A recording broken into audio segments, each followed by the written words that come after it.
To the first meeting of the Public Petitions Committee in 2017, and wish you all a belated but very genuinely happy New Year.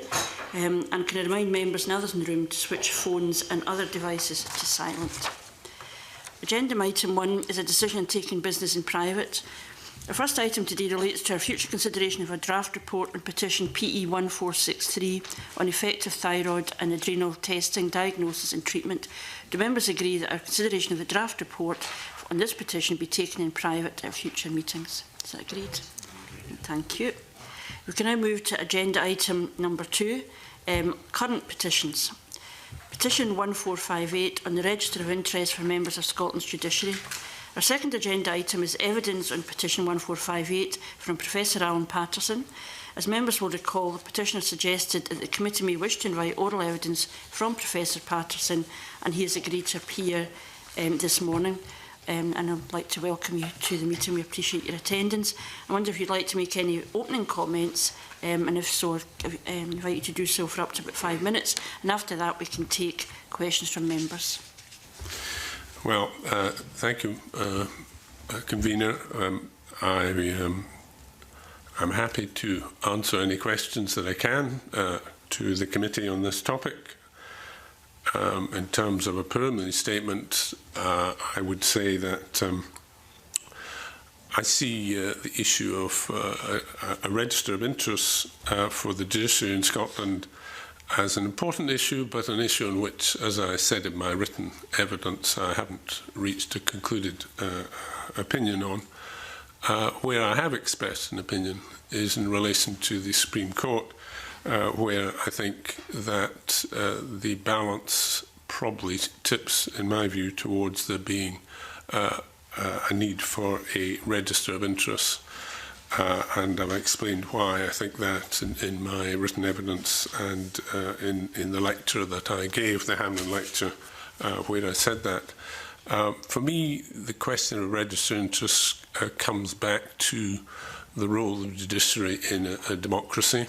It's a branch of government of the state, and in a democracy we expect wielders of state power to have a form of accountability. But it's very important in relation to the judiciary in a democracy that they are also independent, and judicial independence is a vital part of any democracy. So you have to balance these two issues, judicial independence and accountability. So issues such as recusal or criticism of judges, discipline of judges, complaints against judges, or a register of interests are all areas where we try to draw the balance between accountability and independence. Thanks very much for that. Do you think there's a third factor, which is just simply transparency, that is not in conflict with independence, but just kind of, basic standards of reasonable expectations of openness? I think transparency for me is part of accountability. Well, in terms of accountability in judges, the prime things we require are the judges give reasons for their decisions, and that we expect them to identify who the judges are who are making the decisions, generally speaking. That's part of transparency. So the question of a register of interest is all part of the issue of transparency. Okay, and do you have a particular view on what types of information should be included in a register of pecuniary or other interests, even in the terms that you've... Well, if you're going to have a register of interests, as I said, I don't have a concluded view on that as far as the Scottish courts are concerned, but as far as the Supreme Court is concerned, we have the example of the American Supreme Court, which some might say is slightly more political a court than some of our courts, but nonetheless they have to have a register of interests, and they have to declare their financial interests, their shareholdings, their hospitality, what gifts they get, what tickets to American football matches they get, and all sorts of things have to be declared, and membership of golf clubs and so on.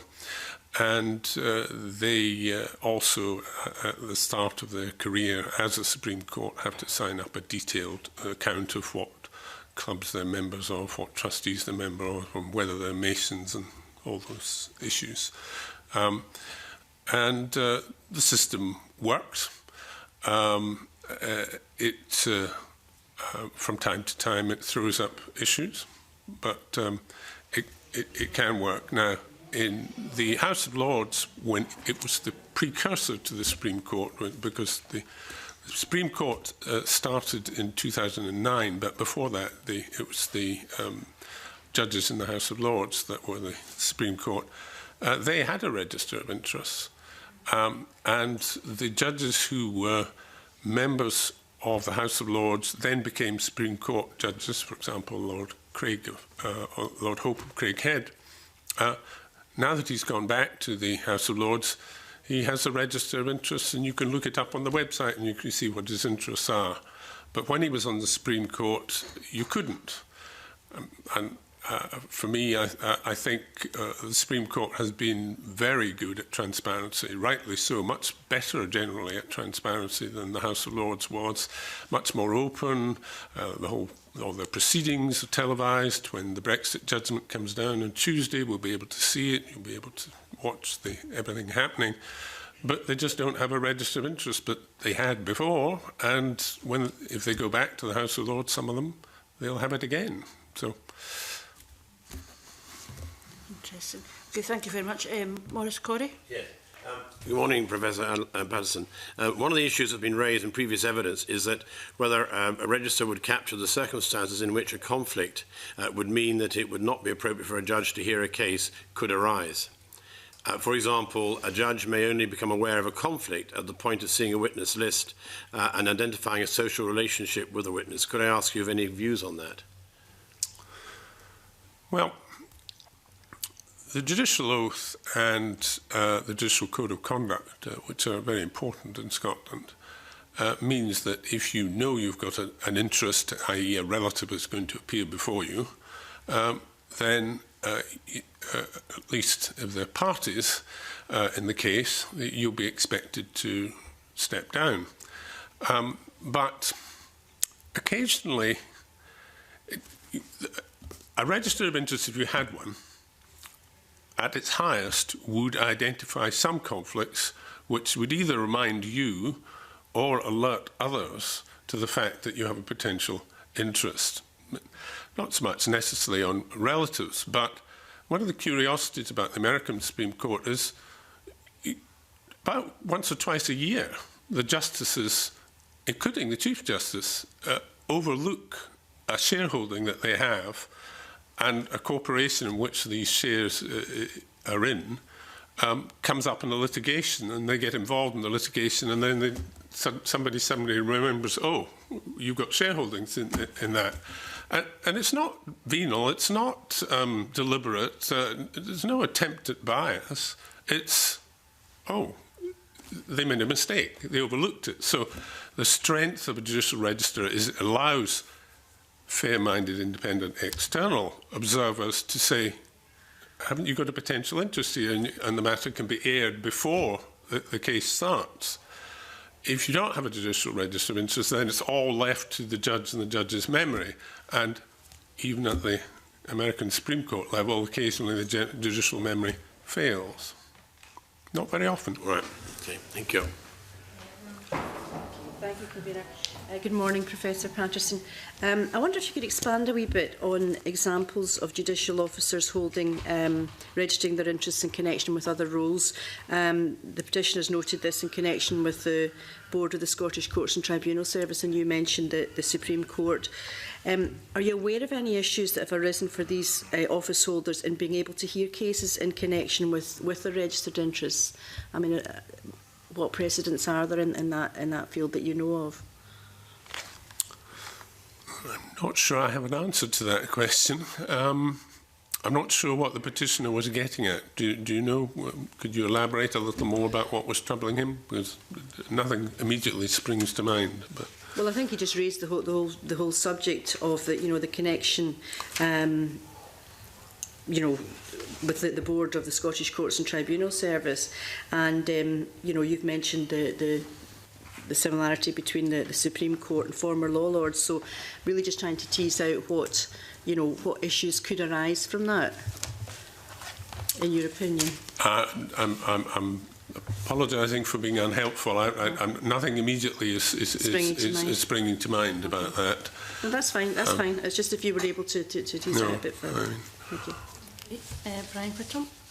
Good morning, Professor Patterson. A former judicial complaints reviewer commented on the possible implications of the publication of recital information in respect of possible conflicts of interest only becoming apparent after a case had been heard.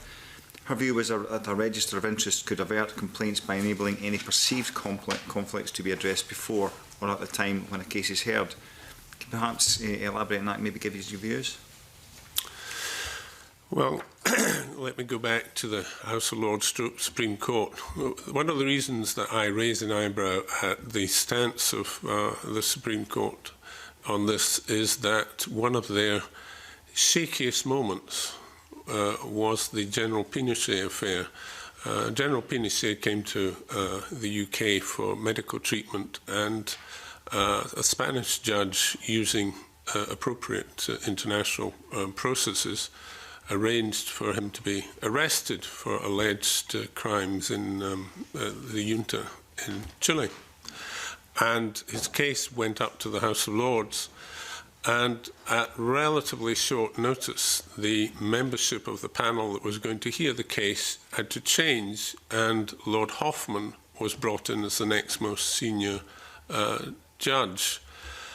Lord Hoffman's wife, I understand it, worked for Amnesty International in a capacity, and that, we think, was known about by the senior law lord when organising the panel, but it was all done with some haste, and it's not at all clear that they were aware, and they say they were not aware, that Lord Hoffman himself acted on a committee that raised funds for Amnesty International. And why was Amnesty International relevant here?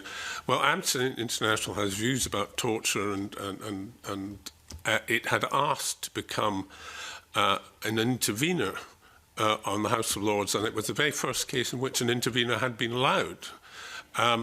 So they weren't technically a party, but they were allowed to address the court on issues to do with torture and what had happened in Chile, perhaps. And so Lord Hoffman did not declare that he chaired a committee that raised funds for Amnesty International, although, as I understand it, his wife's position in working for Amnesty International was known to the authorities. Anyway, the case went ahead. The vote went 3-2 against General Pinochet, and with Lord Hoffman in the majority of the 3-2. A little while later, General Pinochet's lawyers discovered that Lord Hoffman had this interest, had not declared it, and therefore asked for a rehearing. It had never happened before. And they got a rehearing, and the court was very strong in saying that Lord Hoffman should have declared this interest, and indeed, as I read it, even if he had declared the interest, the parties could not have waived it. It was an automatic disqualification, which I'm not... Anyway, that's the line they took. They then had to convene another court to rehear the whole case. This involved a lot of time, a lot of concern, a lot of bad publicity for Britain and for the House of Lords, and relations amongst the judges in the House of Lords thereafter were quite strained for a number of years. So that one failure to declare an interest had a very substantial impact on a whole variety of issues. And I've never quite understood why the Supreme Court, knowing that lesson, which was, you know, hardly 10 years old by the time it was set up, did not decide that they should have a register of interest. You can have a debate about whether the register of interest would have caught the chairmanship of the committee, but I think it would certainly under the rules that the House of Lords now operates. And if you want to see a possible model, it's not a entirely appropriate model, but if you want to look a possible model of what a register of pecuniary interest would look like, you can look on the website of the House of Lords, where it's a very detailed series of 12 headings under which you can record things. Not all are appropriate for judges, but some of them certainly are. I think the second point about Lord Hoffman's interesting, that it was actually his own involvement, but a spouse's occupation, wouldn't go in a register, would it? Possibly not, but as I understand it, that wasn't that was known about. Yes, that wasn't the issue. That's my understanding of the case. That's very helpful, thank you. Angus MacDonald. Okay, thanks, Convener. Good morning, Professor Patterson. The example that you've just given backs up your suggestion in your written submission that the decision on recusals should not be taken by the judge who has been challenged. I wonder if you could maybe expand a little more on that. Well, again, that's an area where I haven't got a fully formed mind, but what I would say is that I think that as far as appellate courts are concerned, I think, like the author Grant Hammond, who has written the classic or the standard work on judicial recusal, I take the view that on appellate courts there would be an argument for saying that if one member of an appellate court is challenged, that he or she should not be the one that makes the decision. But that may be the counsel of perfection, and when it comes to the sheriff in a rural part of Scotland, it would be perhaps quite impractical to suggest that another person makes that decision. So, as I say, I don't have a concluded view on it. I can see the case for it, and it's easier at the appellate level. And I think there have been examples where courts have, when challenged on a particular interest, excluded that interest from the body deciding that interest. And I can see the argument for it. But there are issues of practicality to be borne in mind. Okay, staying with the issue of recusals, could I throw a hypothetical example at you? Say, for example, the son of a judge is the litigation solicitor for a defendant in a case at, say, the Court of Session. However, the judge fails to recuse himself and fails to highlight the family connection to all interested parties. Now, clearly, a situation like that could be avoided if the decision on the recusal hadn't been taken by the judge himself, the judge who is presiding over the hearing. Clearly, we would look to avoid any situation like that, and the register would help. It might. It would be the High Court, I think, if it was a criminal defendant. But I think it would be known, generally speaking, to the parties. In the past, it was not unknown for an advocate who was a relative son, daughter of a judge to appear before that judge. In a small country like Scotland, it's a bit tough to say that can't happen, but it used to happen. And, as long as everybody knows about it and it's declared, it's not an automatic disqualification.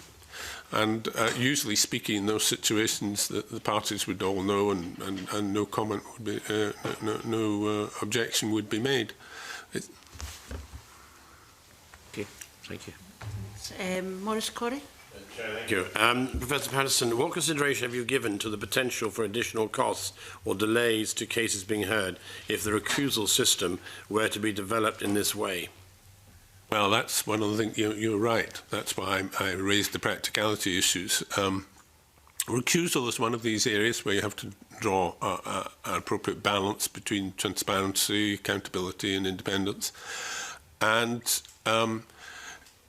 there is a risk that, with recusal, we have a register of how often judges are recusing themselves, but as I've pointed out, we don't know how often they're not refusing themselves, so we can't form a view as to, is that the exact,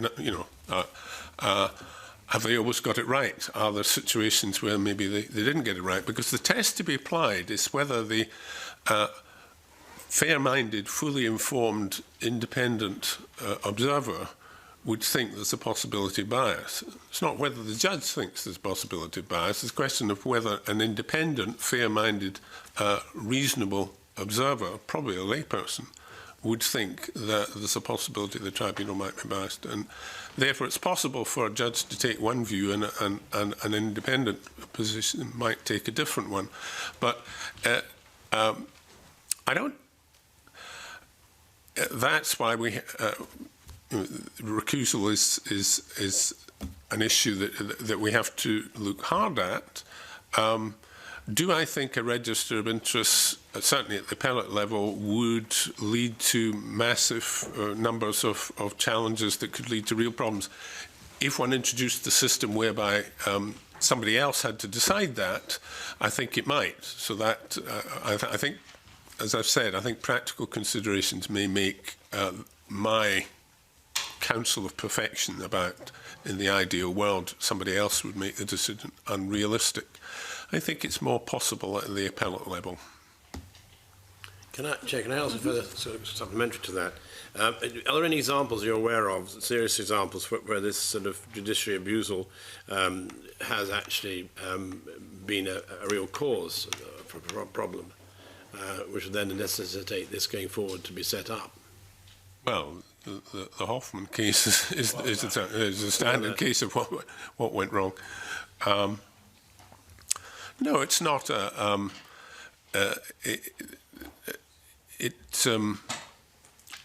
there are from time to time challenges to the courts which are which receive a degree of publicity, and I'm not aware of any that were as significant as that particular one. Other questions? No. Can I thank you for that then? We need to look at what we would now suggest that as a committee we might want to, and thank you for your evidence. I think that's been very helpful and very balanced. I think it's been really quite an interesting insight into the issues. I don't know if the committee has a view on what we might do further. Angus? Yeah, I think, Convener, given the evidence we've heard this morning, we need a further response from the Lord President, Lord Carloway. I, for one, would like to hear his views on today's evidence, whether that be by letter or in person. I'm particularly keen to hear the Lord President's view on whether the decision on recusal should not be taken by the judge who has been challenged or who has the specific interest that's been challenged. So it certainly adds another suggestion into the pot that is well worth looking at. Okay, and we can look at how that response is given the most convenience. We don't want to create unnecessary inconvenience. We're not just going back with the previous question, we're going back with something new. Okay, anything else that we might do? That's happy with. No, happy with that. Okay. There's also a suggestion that we ask the Judicial Complaints Reviewer for her view on any evidence that might have been given today. I think that's also, I think we should go down that route as well. Okay, well if that's agreed, I think there's a number of actions there. Okay, thanks very much, and again can thank you very much Professor Patterson for coming along today. That's been very helpful, thank you. And can I suspend the meeting just for a couple of minutes till we change over?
Meeting back to order. Can I just say that we're going to slightly change the agenda order here, with your permission, because some witnesses have been stuck in traffic this morning, ironically, when we're going to be discussing transport later. So my proposal just now, in order to make sure that if we can, we will hear from the witnesses who have been agreed to come, we will go to the continuing items at Agenda 4, since these do not involve evidence from witness, but just, we're going to look at these as a committee. So we're going to look at the first one, which is Petition 1548, National Guidance on Restraint and Seclusion in Schools. So this continued petition for consideration is Petition 1548 by Beth Morrison on National Guidance on Restraint and Seclusion in Schools. Our papers include a note by the clerk and the submissions received from the Scottish Government, Dr Brodie Patterson and the petitioner. The Scottish Government's submission indicates that it intends to publish its guidance as soon as possible, but in her submission the petitioner highlights concerns that she has about the guidance. She also raised some concerns about the Scottish Government's response to the UNCRC's concluding observations and recommendations, particularly with regard to abolishing isolation rooms. And I wonder if members have any views or suggestions on what action to take. And I think the response from the petitioner is very substantial. I think it's quite challenging. The idea that you would simply redefine what isolation was in order to deal with the question rather than address what's at the core of the petition, I think is a concern. Well, I mean, I think we definitely need an update on the publication and the toolkit and just to see where we are with that at this stage. I mean, I think it's a sufficiently important and serious issue that we should invite the Deputy First Minister to give us evidence. I certainly think that would be useful, because it seems, my sense was the petition was going very well, that the petitioner felt she'd been, had a good hearing from the Scottish Government, from the Deputy First Minister in particular. But there's a suggestion that perhaps now what's been suggested doesn't match up to that, and I think it'd be really important for the Deputy First Minister himself to be able to clarify and allay some of the concern, the cynicism, I think, around some of this, that it's, how do we manage our obligations under the Charter? Is it simply almost semantics that's been played with? And I'm sure that would not be the Deputy First Minister's intention. I think it'd be useful to hear from him in that regard. And is there anything else that we could do? I think in particular, Chair, if I may say, the Deputy First Minister is obviously looking at schools at the moment in a big way, so I think it's an opportune time to have him in front of us and speak about this subject, because that will be probably encompassed in some of the stuff he's doing. Yeah. And as much as anything else, even just to clarify whether Dr Patterson has not misread, but taken the wrong nuance from the response from the government, so it would give the Deputy First Minister a chance to clarify that. Yeah. Because I think it is a question of confidence, and again a concern of the petitioner suggestion that if you don't have robust guidance, local authorities will do their own thing, and of course in most respects that will be, they will also seek to act in the interests of the child, but it's a very distinct area that I think we probably do want some reassurance on, because of the combination of our concerns about what happens to young people in these circumstances in school, but also the obligations under the Charter. So if that's agreed, then we will seek an update on publication and use of the communication passport and the toolkit to practitioners, as Rona suggested, and to invite the Deputy First Minister to provide oral evidence at a future meeting with a view to establishing what aspects of the draft guidance will fall to the Scottish Government and what will be devolved to local authorities to develop their own policies, and to address this question of actually what have the changes in guidance been. Is that agreed? Okay, thank you very much. If we can move on then to Petition 1551 on the mandatory reporting of child abuse. This petition is by Scott Patterson on mandatory reporting of child abuse. Members will recall that at our previous consideration of this petition, we agreed to write to the UK Government for indication of the timescale for publication of its report on its consultation on reporting and acting on child abuse and neglect. We also agreed to ask the Scottish Government how it plans to engage with the UK Government on this issue. Unfortunately, there was no response from the UK Government forthcoming, though the Scottish Government's letter indicated that it might be sometime in early 2017. Members will have seen the petitioner's subsequent response, and I wonder if members have any views on what action we might take. I think you're right again to chair to the Scottish Government and get this information out of the UK Government. I don't know if how the committee feels, but I think there's an issue about if the UK Government is not going to act, it's still within the remit of the Scottish Government to act, and at what point do they stop? I can see the logic of waiting for the UK Government if they're not going to act, and at what steps would the Scottish Government take to address this question themselves? I think would be useful. So it's a devolved issue as well, isn't it? Well, that seems reasonable then. Yeah. I mean, I would like to hear from the UK Government, quite frankly, but... I think the issue was that they were going to take some action which would then allow the Scottish Government to kind of fall in with that and work together. I don't think it is that it isn't, in my understanding, it's not a reserved matter, but that was a kind of a practical way forward. I think if that's not happening, then I do think it's reasonable to the Scottish Government, well, what would you be doing instead? Because I think there are difficult issues here about if there was that kind of mandatory approach, but I do think it's that the petitioner's question, the whole issue is still one that needs to be addressed. It can't be stalled because it's waiting for somebody to act. So I think if we can agree that we would write the Scottish Government to find out what their position is, and, you know, in light of what we've said, if there's not going to be movement at UK level, what can the Scottish Government do? Yeah. If that's agreed. Okay, thank you. Yeah. If we can now move to petition 1596, In-Care Survivor Service Scotland. This petition is by Paul Anderson on the In-Care Survivor Service Scotland. The Scottish Government has provided an update on the rollout and access criteria to the new Survivor Support Fund. The petitioner has since provided a submission outlining his concerns around the loss of trust that has been established over a period of time between service users and counsellors, the potential loss of specialist skills and cost effectiveness. And I have to say that I should maybe declare an interest as a member of the cross-party group on adult survivors of child sex abuse. There is no doubt this continues to be an issue of concern for survivor groups. And I wonder what action the committee feels that we might be able usefully to take. Convener, I should also declare an interest. I've had a number of meetings with Open Secret as the local member. They're based in Falkirk District. Clearly, this has been an ongoing issue for some time, and it has been good to get further clarification from the Scottish Government. I think it just came through yesterday, where they highlighted that it's worth noting that the funding that they've received over November and December represents over 50% of the funding Open Secret would normally receive from the Scottish Government for a whole year's service delivery. But that aside, there are clearly still issues with regard to the service users wishing to continue to receive that service from Open Secret. And if that service gradually diminishes, then there may be a serious issue there.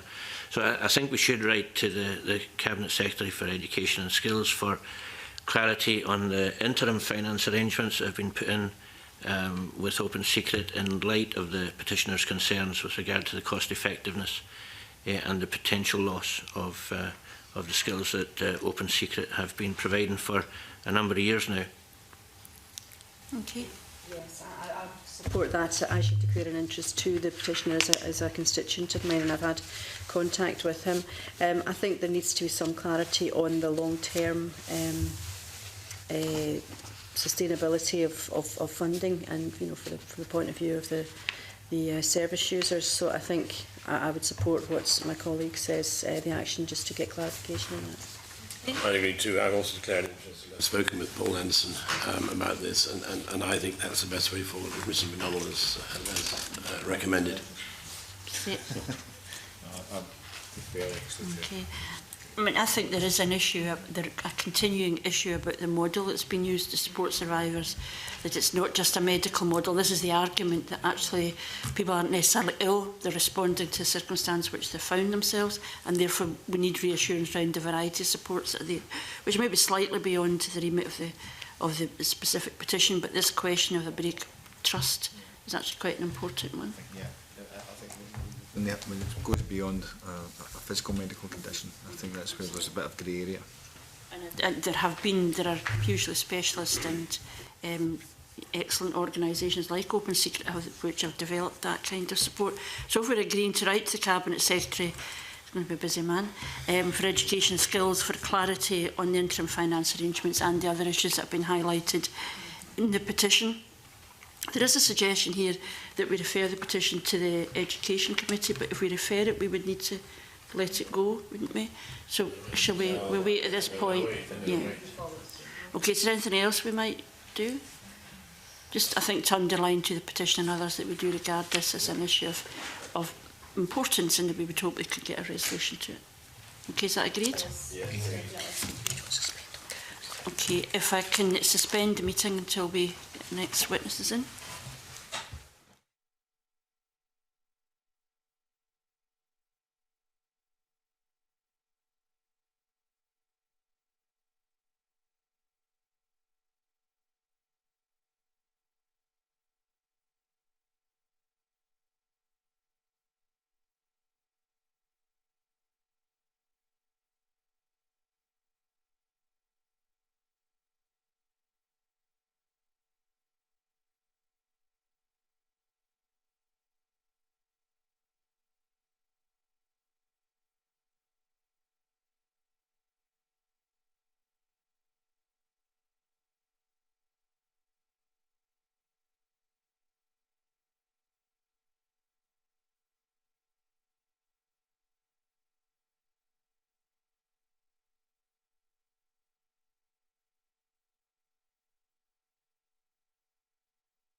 We start the meeting and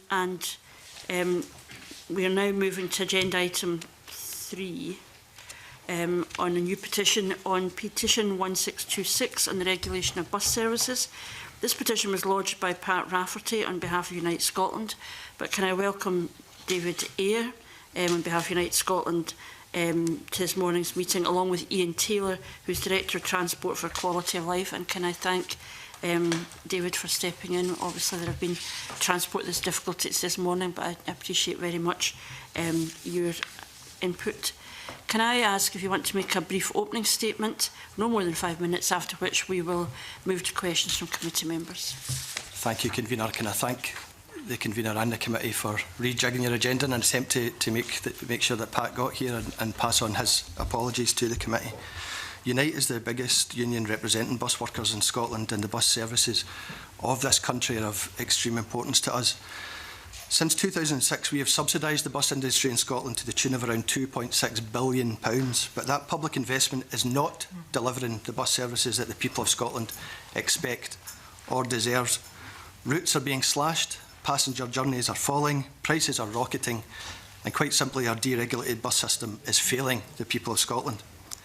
From June 2016, the Hod the Bus campaign was supported by members of Unite's community branch in the village of Banton in North Lanarkshire. The bus operator there, First Group, had announced plans to cut bus routes to Banton and other neighbouring villages because they weren't considered profitable enough.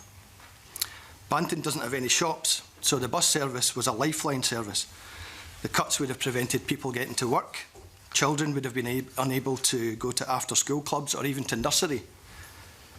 Pensioners were left asking, what is the use of a bus pass if there is no bus? We were successful in helping local people secure a trial replacement service, which is actually about to come to an end at the moment, but it was clear to us that we had to address the wider problem. Because Banton is far from being an isolated case, here are just a few examples from the last year where communities have suffered cuts or complete withdrawal of their bus services in Scotland. Saline and Steel End in Fife, Kelvindale and Ridley in Glasgow, Eaglesham in East Renfrewshire, Kings Wales near Aberdeen, Shield Hill in Falkirk, Bowness, Lochee, Greenlaw. The list goes on and on. And where a private company does pull out, there is nothing that you or me or the Parliament or the Scottish Government or Her Majesty the Queen can do about it. There is no regulation that can force a bus company to maintain a service, and there is no measure of social responsibility when it comes to bus cuts. The only thing that matters is money, and the only way that local authorities can help is by throwing increased subsidy to the operators in order to maintain services. It doesn't have to be like that. Ian is going to talk about how regulation and common ownership could help us deliver a world-class bus service in Scotland. But we'd just like to conclude with this. This Parliament was brought into being in the hope that it would improve the lives of people. Clean, affordable, reliable bus services are the mark of a civilised nation. And at the moment, we are quite simply failing to deliver that. So let's change that. Let's make this the Parliament that finally delivers the world-class bus services that people in Scotland want and deserve. Thank you. Thank you, David.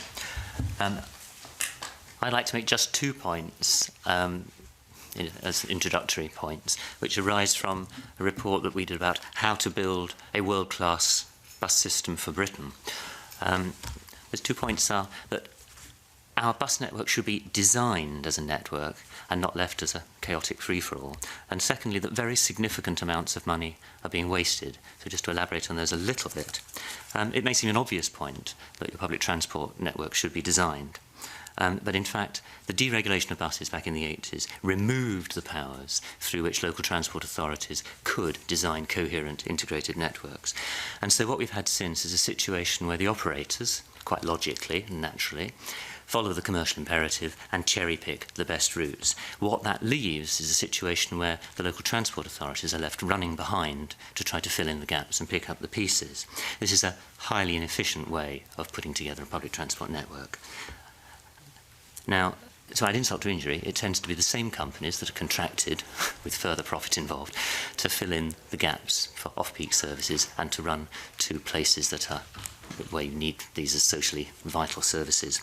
So the first step towards building a world-class bus system for Scotland would be to recognise that it should be purposely designed and operated as a public service, not primarily seen as essentially a vehicle for private profit.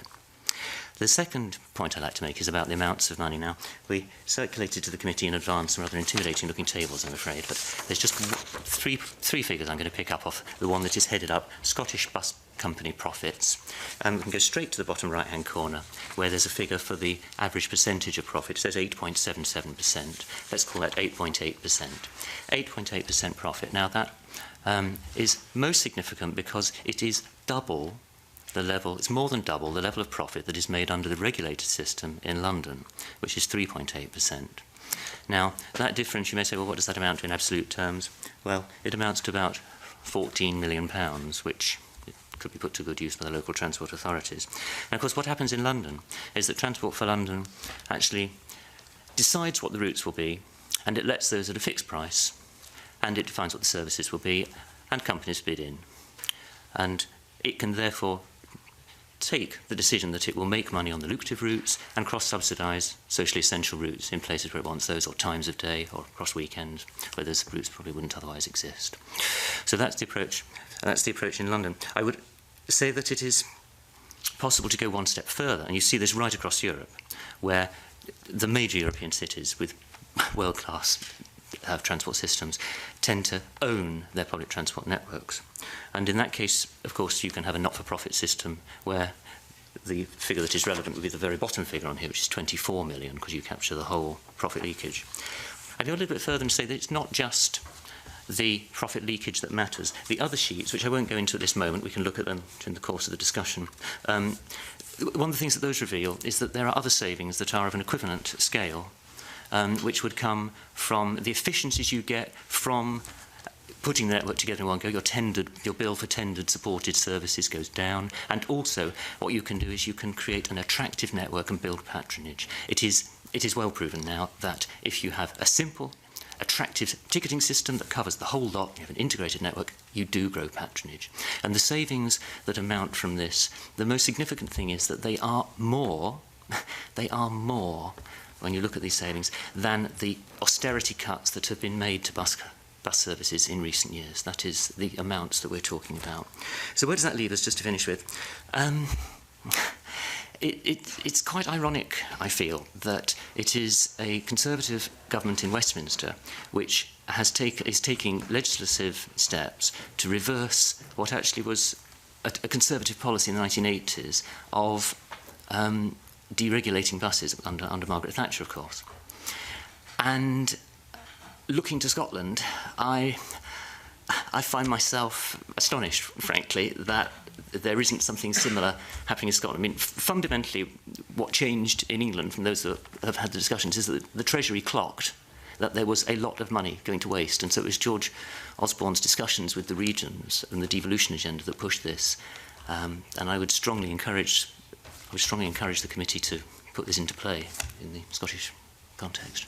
Thank you. Thank you very much for that. If we move to questioning, can I maybe start by saying clearly the petition calls for two things: legislation to regulate bus service in Scotland and inquiry into the benefits of bringing the bus service into common ownership. I can see the connection between the two, but is one an inevitable consequence of the other, or are there different models that you're looking at into, what people would define to be common ownership? As someone who comes from the cooperative movement, I might have a slightly different, or I would recognise a range of models. And I wondered if, David, the union has, where are they in relation to, is it possible to do the regulation bit without being absolutely clear about the ownership bit? I think it's certainly true, Convener, that we can split the two up, that we can have a regulation model that doesn't involve public ownership or common ownership. But as a union, our policy is in support of publicly owned transport. We think that is the clearest and best route to provide the services that the people of Scotland need. And Ian can maybe talk a wee bit more about the kind of savings that would give us in Scotland, and the amount of money that would allow us to reinvest in the bus services. So that's why we almost kind of split the petition into two. We think that a regulation model is something that the Parliament should definitely look at and legislate on. But as a union, we believe that public ownership and common ownership, we deliberately said common ownership because there are cooperative models that could be looked at, as well as the traditional municipal models and nationalised Scottish bus group model that we used to have in this country. That the Parliament should take evidence on that, and perhaps further down the road that's something that could be looked at, and any legislation that was brought forward to regulate buses could also include the possibility of public ownership or common ownership further down the road. I don't know if Ian's got something to add. Just to remind us again, in terms of the evidence, you're saying that there's how much money been subsidised or given to buses since? It was £2.6 billion, so it's about it's a lot of money that's. And at the same time, bus routes have dropped and fares have gone up. Since 2007, the number of journeys by bus has fallen by 74 million. That's a 15% drop. Since 2006, the number of bus routes in Scotland, that's the official routes that are registered with the Traffic Commissioner, have fallen by 21%. So we've got fewer bus routes, falling passenger numbers, and bus fares have gone up by 18% in the last 5 years. So people are paying more and more for a service that's worse and worse. And would you know what the balance of use of buses as opposed to trains are? Yes, the bus is the major mode of public transport. There are more journeys made by bus in the UK than any other form of transport. So, and of course it is disproportionately used, I can put it that way, by people from lower income groups, those that don't own cars, and by women and older people. And I think, just to pick up on the point that was made about the amounts of money and so on, I think one of the things that is not broadly appreciated is that actually 40% of the money that is made, 40% of the money in the bus system comes from the public purse. It's not just the tendered bus services that receive public support. Because we support concessionary fares for older people, and because we give direct support through a bus services operators grant. 40% of the total money going into buses comes from the public purse, but that is not something where we have any say over how it is spent. We don't control the routes, and this is deeply problematic in terms of getting value for money. So your question was about the different steps. It is certainly the case that regulation is required so that you can actually control what you're getting for your money.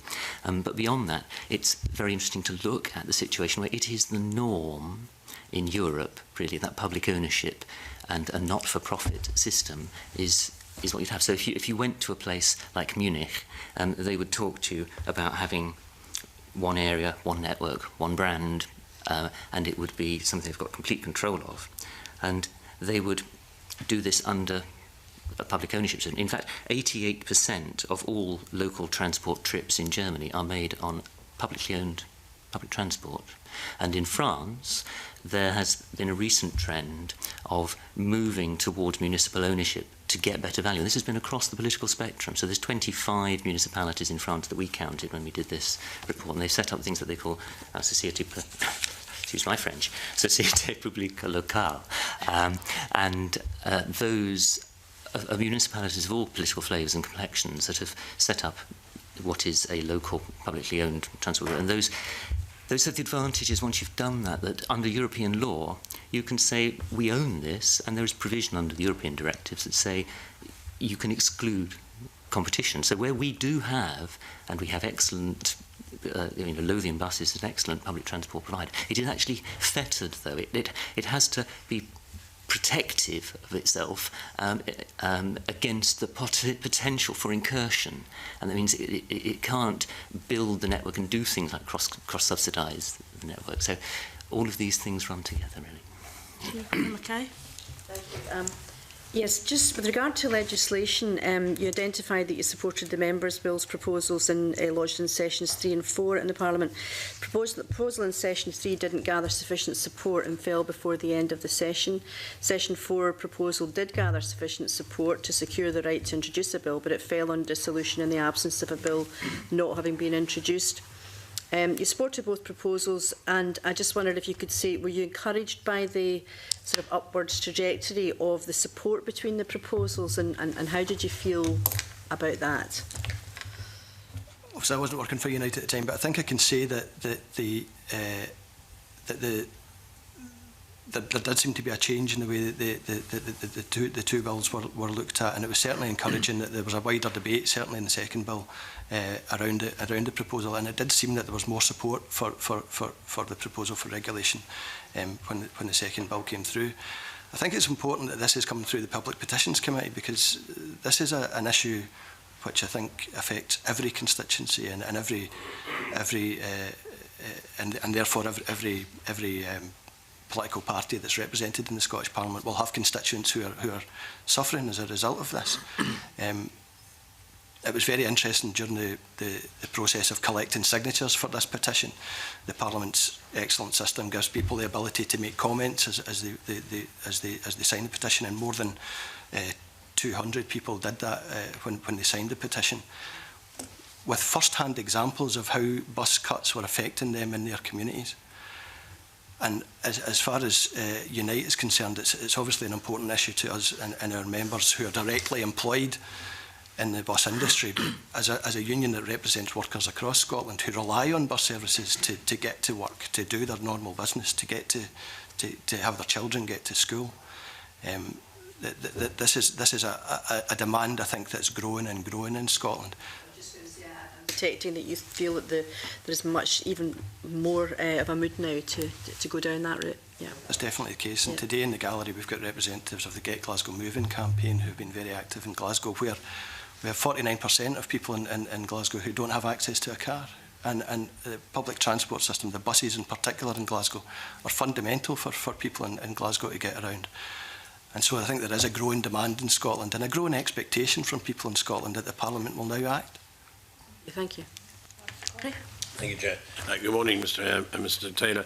Our briefing note refers to the Scottish Government's preparation for a transport bill later in the Parliament and its work with stakeholders to develop options for improving bus services. Is this something that you have been or would hope to be involved in?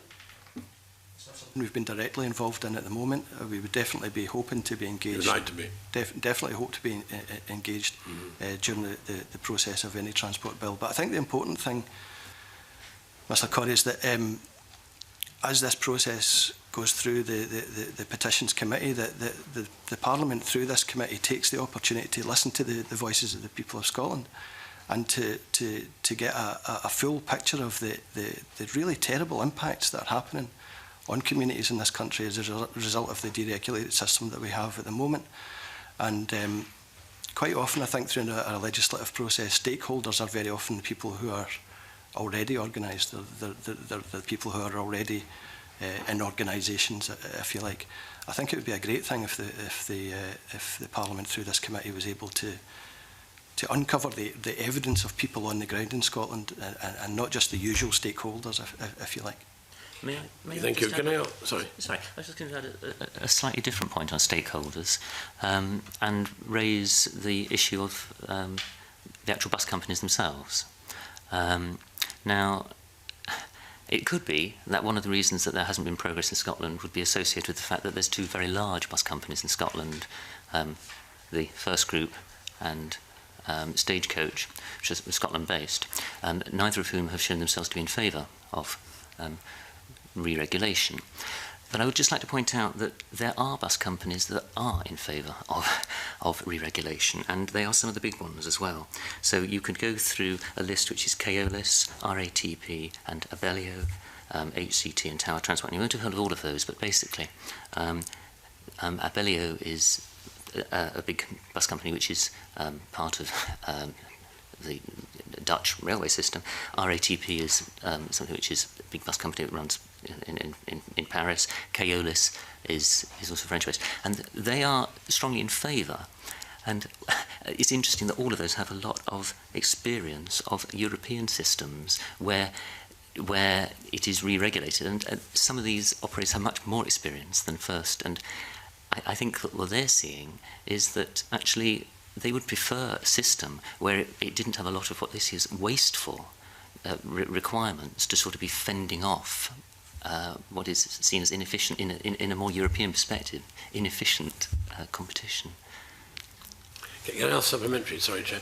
The TfL, Transport for London model you referred to earlier on, I mean, where are the good points of that would probably be good for Scotland? I think the starting point should be that something like a franchising system should be your default option, really.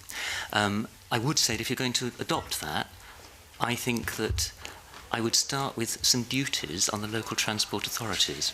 I think if they're going to have the powers to re-regulate, they should also have duties, and those duties should be very simple. They should just be a duty to increase bus use and improve bus services. And those don't exist at the moment. But as soon as you have those duties, as a local authority, you'll be saying, well, how do we do this? And if you look at the Urban Transport Group, which is the body that oversees all of the passenger transport executives and these others, they would say, something like franchising should be the default option. There have been attempts to set up legislation that works, of course, in previous transport bills, and they've just proved too tortuous.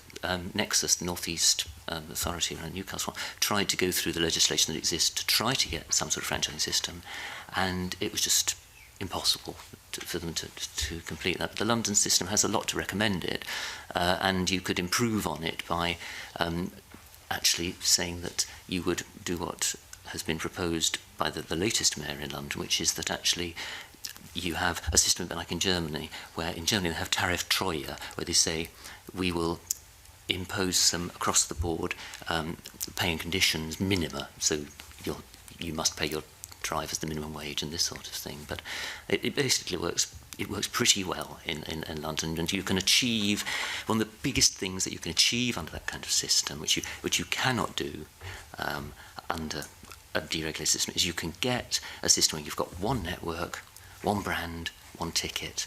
And you can achieve a system where you can have a smart pay-as-you-go system where it's capped at the end of the day, one that it is illegal under the present system to stop bus companies setting their own single fare. It's illegal under the competitions law, and this is rubbish. I mean, you want to know that you can have a nice simple ticket, and that to do an oyster style thing, which is the London thing, you know you're going to get the best deal, because whichever bus company you get on, it can be RATP, Abellio, Go. You see them all on the back, but of course they're all red. They've all got one brand, and at the end of the day, if you've travelled on lots of different ones, it'll cap it, and you know you've got the best. And you just cannot. That is impossible under the deregulated system.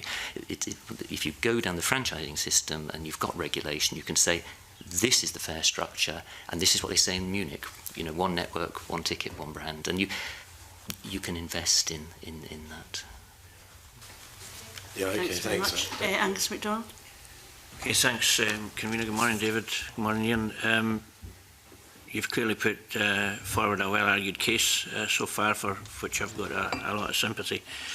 In terms of, I mean, you've clearly done a lot of research into this already, but in terms of bringing bus services back into common ownership, do you have any further suggestions as to how this might be achieved? And was there anything that came out of the research that you commissioned that you haven't highlighted yet? And I'm in particular interested in wondering if you could list any other nations in Europe where buses are in common ownership, or where they've successfully re-regulated. You mentioned political consensus in France and the situation in Germany. If you have any other examples, for example, you know, is there a similar situation in the Nordic region that you're aware of? Okay, well, these are interesting questions, and I'm afraid to say that they start to go into the 150-page version of this report, rather than this is the exact. You've just got the short summary here, but I'll be very, very brief. I think it's quite straightforward. If you've moved to a franchising system, then if you want to move to a publicly owned system beyond that, it would just be a question of letting the franchising routes one by one lapse, if you wanted to do it very gradually. The essential thing is that if you invest in a publicly owned company, and of course there are 12 in the UK that still exist. Lothian's really the biggest and arguably the best, really. But you can take them over gradually, or you could, if you're a neighbouring authority to one which has its own municipal, you could buy into that. It's fundamentally not difficult to set up a bus company, because if you wanted to lease the buses, you don't have to buy the whole stock, you can lease them. So I'd say there's no fundamental obstacles. And of course, yes, there are other European examples one could look at. Austria, the bulk of the cities are, you know, go through Salzburg, Vienna, all of these, they have publicly owned networks that they put together in that way. Around 3 years ago, when I think it was the second bill was being debated, it was suggested that the total cost to regulate bus services in Scotland would be around £1 billion. Now, I have to say, at that point, Ian Gray said that was rubbish. So I'm just wondering, have you costed it at all? Are there any figures that you've brought about through your research? Yes, in one of the other tables that we have put in front of you, we've got financial gains from franchising. We've also got costs of franchising. This is the one that's labelled table 5.1. I should perhaps just explain that if you're thinking, oh, these numbers are a bit different to the other table, they come from a slightly different approach. When we did the report, we had Britain-wide figures, and so these numbers on here, where the Scottish totals are done as a pro rata on the amount of turnover of the bus companies in Scotland. But before this committee, we did a little bit of rush research, and we actually, Unite very kindly, pulled out all sorts of company accounts, and I analysed this on Friday and Monday, and so the two are actually commensurate. It turns out that the pro rata was very close, but what we've done with these figures also, we've been able to exclude Lothian buses. But just to come back to what your question was, which is about what are the costs of franchising, we've got an estimate here that says, well, it may cost you a couple of million in terms of adding capacity within the local authorities that don't have it to do franchise. And I should say that re-regulation is as valuable in the rural areas as in the urban areas. It really is. There have been very good pre-deregulation regulated systems in rural areas. And then also there is a cost that comes in bidding, running competitions, because bus companies do have to bid in. We estimated that at about £1 million. The cost of the bidding, it isn't immediately apparent, but it will go into the system. Eventually, it comes out as a cost. So those are a small proportion relative to the savings, and they're nowhere near the sorts of rubbish numbers that you referred to. Can I maybe ask just very quickly a slightly separate question? I think I noticed that you've got the Bus campaign and folk from Glasgow, as well as a union representing the workforce, and indeed from the Cooperative Party they have the People's Bus campaign, so there's clearly a kind of demand across a range of organisations. But I know that Unite spoke specifically about the consequence for people working in the bus industry of a deregulated system, where presumably there's such competition that there's pressure on terms and conditions. Have you got some examples of the kinds of conditions in which bus drivers are now operating in a system where there appears to be there's a lot of money, there are fewer routes, it's costing more, but what is it like for folk who are working in the industry? Of course, it's not just bus drivers, it's also people who are working and maintaining the buses, and people who are cash carriers who carry the cash from the buses to the counting offices, and bus cleaners as well. Now, all of these professions are under pressure, and in Glasgow, for example, we've had examples where bus depots have been closed in Parkhead, for example, and centralised at Caledonian in the Gorbals. And anecdotally, we know that there are fewer pits now to maintain the buses, that's causing increased pressure on the people who are trying to keep the buses on the road, that as a result of that there's lost mileage, increased lost mileage on the bus services in Glasgow. Quite often buses aren't available because they haven't been the capacity there to maintain and repair them. So there's that side of things, but there's also a cash side of things as well. And in Ian's report, he made it clear that before bus deregulation, the wage of a bus driver was roughly in line with average wages. And since bus deregulation, average wages have gone up 25%, and bus wages, the wages of a bus driver on average, have gone down 11%. So bus deregulation has had an impact not just on passengers, but also on the people who are working in the bus industry.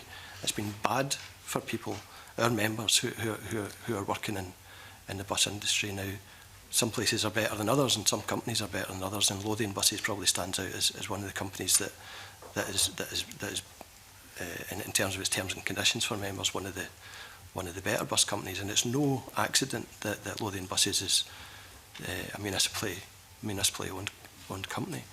And in terms of how we go forward, you know, the kind of terms and conditions issue, you would imagine under a franchise model, as has happened in London, where the mayor has now started to put in place, in terms of the franchise, talking about terms and conditions of bus drivers and other people who work in the industry, that's something that could also be replicated here in Scotland under a franchise system. So it would be good for our members. And we are in danger now, I think, in Scotland.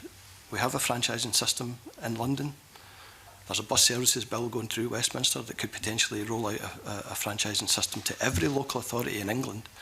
We have a municipally owned still bus service in Northern Ireland, and Scotland could be left on the edge unless we take action now. Thanks very much, Brian. Gentlemen, our briefing refers to the number of questions lodged which have some relevance to the issue raised within your petition. For example, in response to a question on what action the Scottish Government is taking to protect bus services, the Minister for Transport and the Islands referred to the £50 million funding through the Bus Service Operators Grant and £60 million funding to allow local authorities to support their local bus services. I wondered if you had an opinion or position on that. An opinion or position on whether that was good money or well spent? Yes. Or yes. Okay. This comes back to the point that it's good money. It's great to see that money going into buses, and I think that the case for supporting buses as a public service is very strong indeed. My contention would very strongly be that for that money you should be able to achieve your policy objectives for buses, and I don't think that the level of control, you put the money in and the bus companies can do what maximises the profit for them within that, which they logically will do, and they will do it well. But at the moment, if you want to do things like have concessionary fares for older people, or for young people, or for disabled people, you're going to pay through the nose for it, really. That's the way that it works. Whereas under the London system, that's part of the deal. You know, you contract the route, and then it has to carry these people for free or for whatever.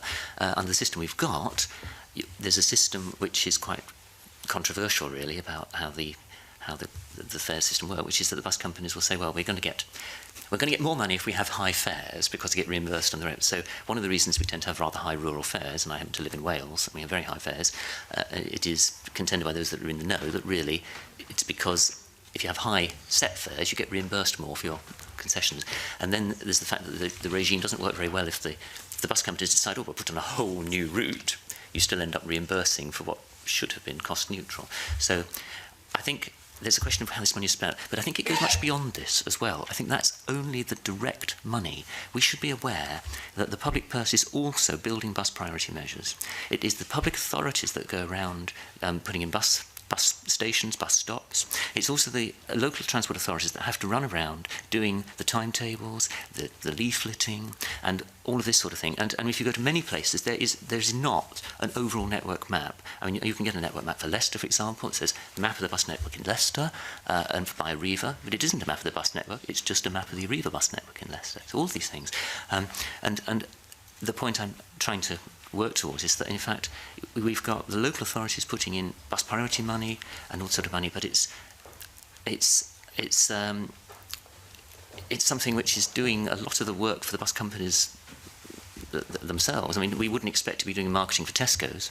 We do this for the bus companies, and yet for this, they call it a commercial service, and actually, with 40% of your income coming from the public purse and all of the infrastructure being laid on by the public purse, we really haven't got a sufficient control over the system. Briefly. Okay. Are you concerned at all that the subsidies are not spread equally between larger and smaller bus operators, or equitably?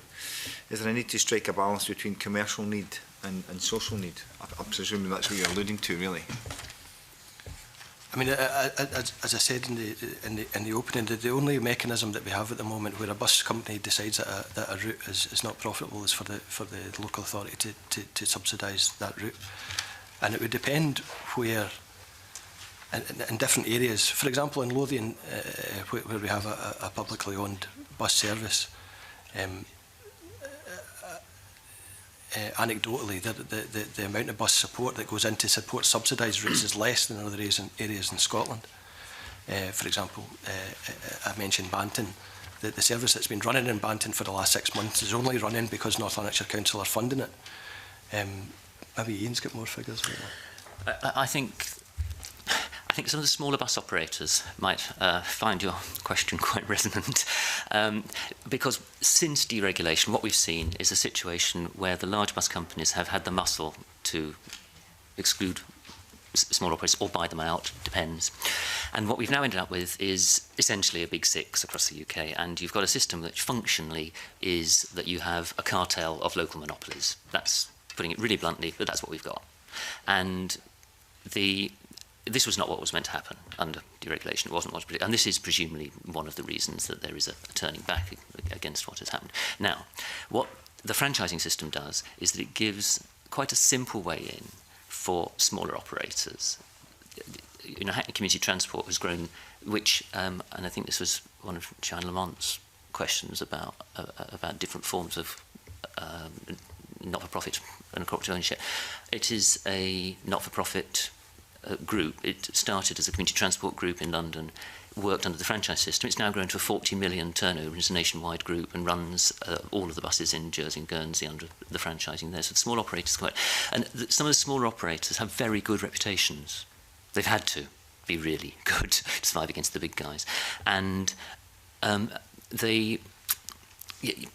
some of the local authorities make an attempt to sustain them under the present tendering system because they don't want to be had over a barrel by the big operator. So, you know, it's almost universally the case that the more canny of the local authority officers who are doing, if you like, limited contracting at the moment are trying to cut them into pieces that the smaller operators can bid for. The other thing is that if you're bidding on a simple thing with the routes defined, you don't have to worry about revenue forecasts and all this sort of thing, because actually, as a small operator, you've just got to say, what's it going to cost me to run this service? So the deregulation has been quite a difficult thing for small operators, but you could design it. You could design re-regulation so that it is across the board quite good for some of the very small operators who we're lucky to have. From where I live, I'm very lucky to have a very good small operator, and we wouldn't have services otherwise.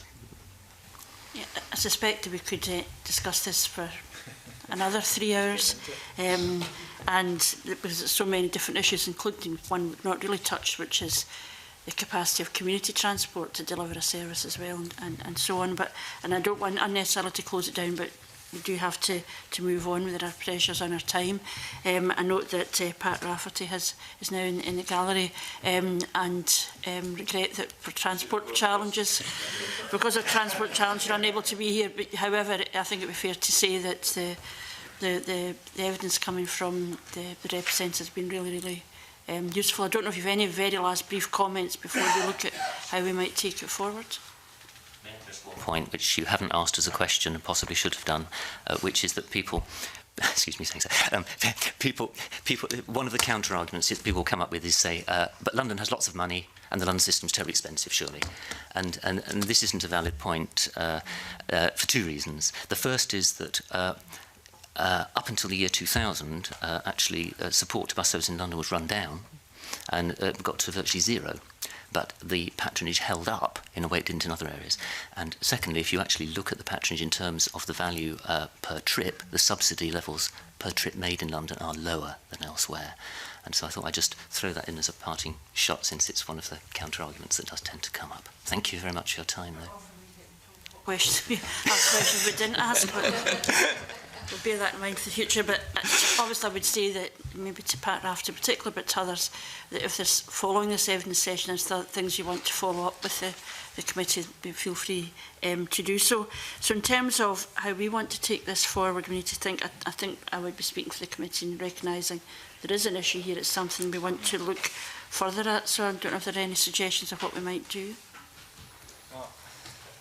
It would seem to me that I'd quite like to seek the Scottish Government's views on the action of this petition, but specifically around the involvement of stakeholders in sort of legislative options for improving the service as part of the preparation for the Transport Bill. I think we can agree that. I think so, yeah. I think it's essential. We go right to the government and seek their views, and as Brian says, to the various other stakeholders, just so we can get a very complete picture.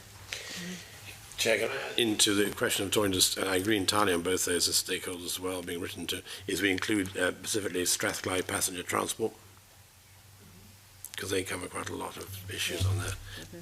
A range of stakeholder organisations, including the unions, COSLA, and various community and transport groups across the country that we might ask for information. I think what at this stage we're seeing is there is an issue here. There's a question of the level of public subsidy and the nature of the service that's been delivered. I think we would need to reflect further on whether we would want to go to the second bit of the petition, which is to look at whether there should be an inquiry on whether it's a viable thing for us to do or somewhere else in the system. But I don't think that's something we're closing down at this point, so that we would want to seek as much information as possible, and then we can come back and reflect on that, but specifically to Scottish Government. Okay, so we've already identified Stakeholders have been COSLA, the Regional Transport Partnerships, the Bus Stakeholder Group, the Association of Transport Coordinating Officers, the Confederation of Passenger Transport Scotland, and as we said, passenger groups, I think community transport groups, Bus Users Scotland and the Scottish Association for Public Transport. I think if there are further suggestions of groups that we could look to contact directly, we can do. And you know, obviously Unite will want maybe to respond, but there may be other unions with an interest in this that might want to respond as well. Angus? Yeah, thanks, Convener. I'd also be keen, given that the bus services bill that's currently going through Westminster has been mentioned today, I'd be keen to get a paper from Spice on exactly where Westminster is with that and some more detail.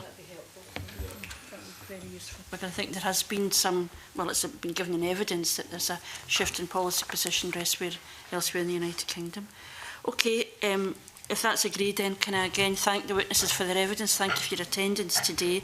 This will be something that obviously we will be revisiting and we will keep you informed. But if there are further points you want to feed into the committee, please feel free to do so. And can I suspend the meeting while we change witnesses?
Bring the meeting back together again, and can I now move to petition 1625 on the wider awareness, acceptance and recognition of pathological demand avoidance syndrome. We will hear evidence from the joint petitioners, Patricia Hewitt and Mary Black. They are accompanied by Ewan Robson and Heather Fulbrook, so I would welcome you to the meeting. You have the opportunity to make a brief opening statement of up to 5 minutes, and after that the committee will ask a few questions to help inform our consideration of the petition. But can I thank you very much for being here today? I don't know who wants to start.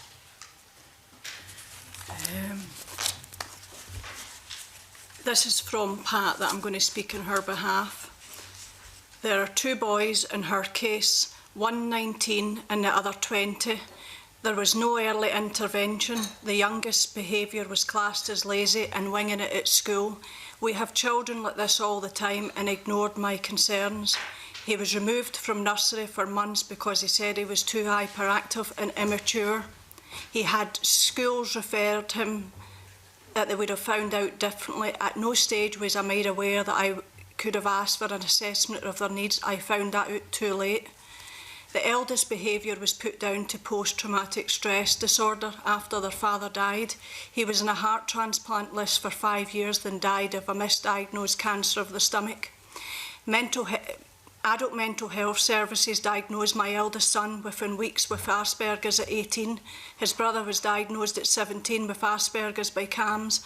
And after years of cancellations and failed appointments to do these assessments, I knew he was different and pleaded with them to transfer him to adult services, who diagnosed ADHD when he was young and now has ADD. My boys have been humiliated and degraded without their school years and denied a normal childhood and education. It was not for the lack of trying to get answers by my GP.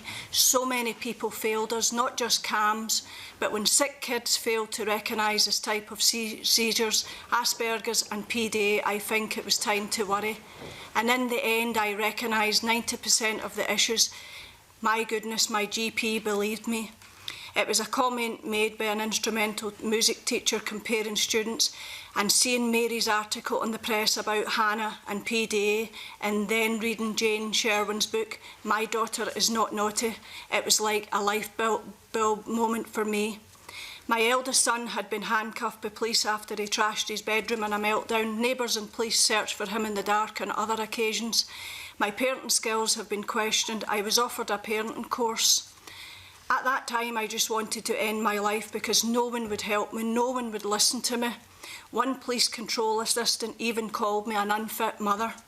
I asked my GP to remove the eldest to a homeless unit. I could not cope with his behaviour anymore. I had to live with this guilt, and still do. This has been a massive effect on both my mental and physical health, and I now need your help, which I don't get. I also care for my sister 4 days a week who has numerous medical problems, and I have been abandoned by social work and CAMS and muddled as best as I can. Due to the techniques that have not been used, my children have failed so many exams at the latter end of their school career. The refusal of adequate support for the youngest resulted in severe sleep deprivation. He was staying up 36 hours. He never returned to school. We rescued one exam. An inspirational tutor listened to the story at Edinburgh College last June, and they are now using the PDA strategies to help him in his classical musical studies. We believe he is the first PDA student at college. His private instrumental tutor is working with the college. My faith in the education system has been restored by this team, and for the first time in his life, my son is happy in a safe, caring environment who has been willing to listen and learn. My eldest son's primary 7 teacher in primary school said he would be able to pick and choose which university he went to, Oxford, Cambridge, St Andrews. Well, he is on employment support allowance in a support group. He is a virtual recluse. I still don't have an accurate diagnosis for both boys. I believe both fit the profile of a rare syndrome. We have recently been refused an out-of-area referral for PDA. My eldest son was never the same after an accident at school where he received second-degree burns to a hand after he failed to provide protective gloves. He was not given correct first aid and was in agony for months. Months later, he started to have seizures. These are still uncontrollable, but we now have the right diagnosis. Another consultant who listened to the story. He was bullied from primary 2 to S6 and eventually bullied out of school. He could not control anything in his life because the PDA was not recognised. The long-term damage was done. The local additional support needs group have refused to support us, and the local authority does not support PDA or our CAMs. My biggest fear is what happens once I die. And unless people are made aware of PDA and the strategies required, I am so frightened that my boys will land up in prison or a care home, homeless, or at the worst taking drugs and alcohol.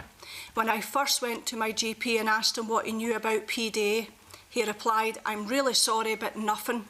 Listen and learn." And I have been managing to work with him, and we have worked together, and there have now 7 confirmed cases of PDA in their practice in the Scottish borders.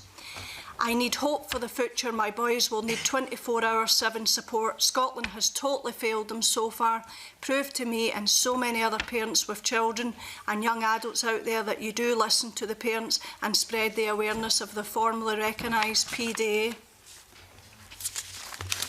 Very much for that. Now that's a statement from Patricia. Have you something briefly I've to just say got for yourself?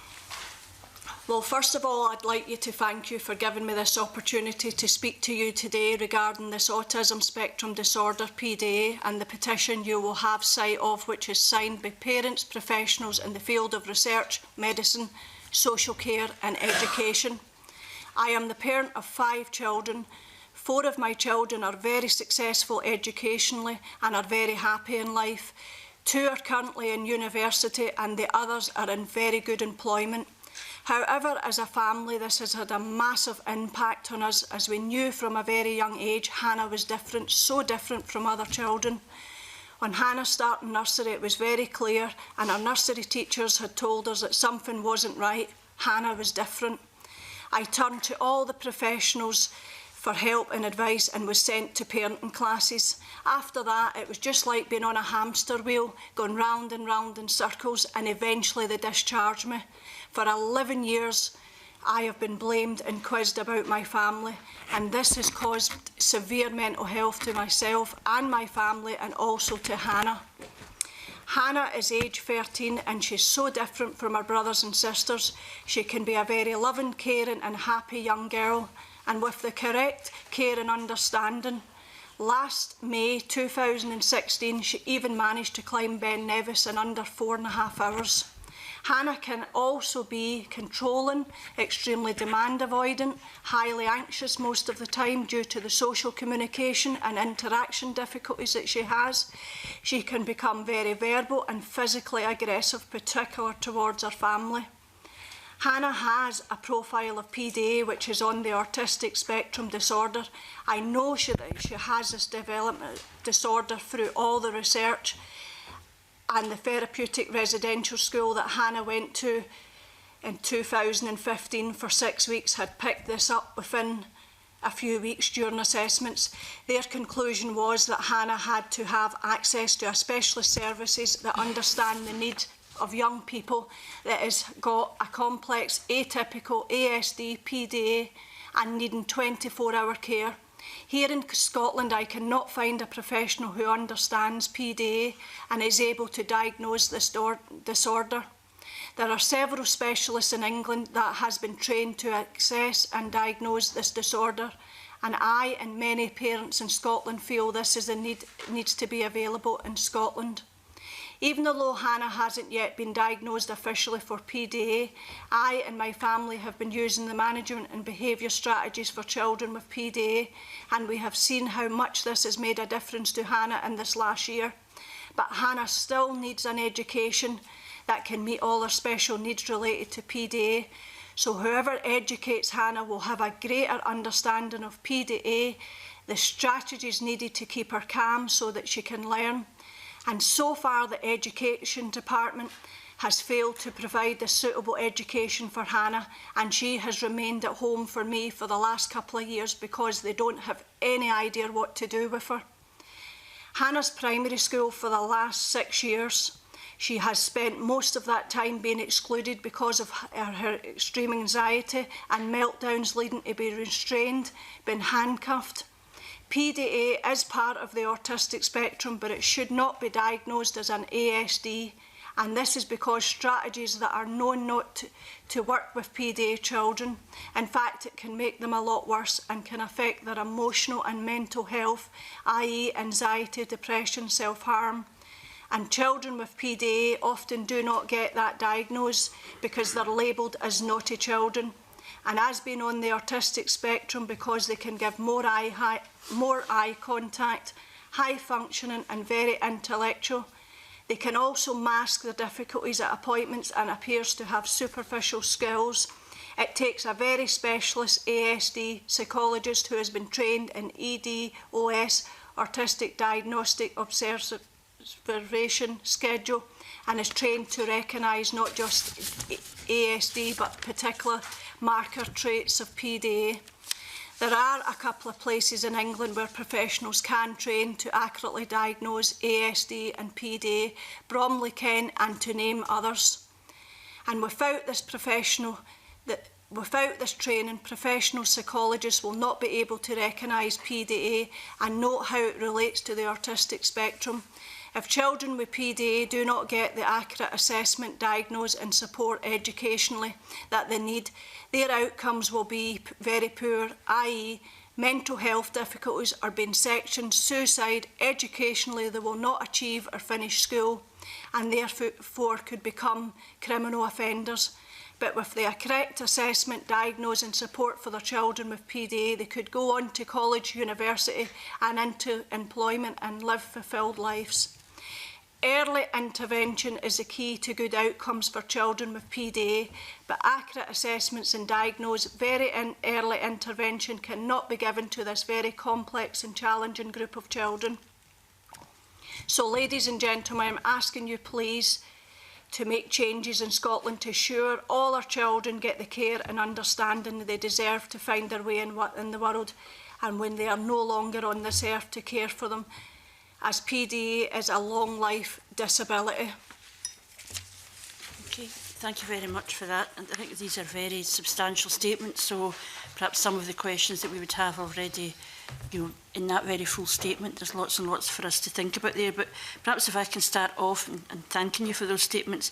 The first aim of your petition is to promote a wider awareness of PDA syndrome, probably by actually being here today and making these statements. You have already come quite a long way in terms of raising awareness, and you provide a lot of reference sources in your petition, and the briefing information we have that's been gleaned for us does similar.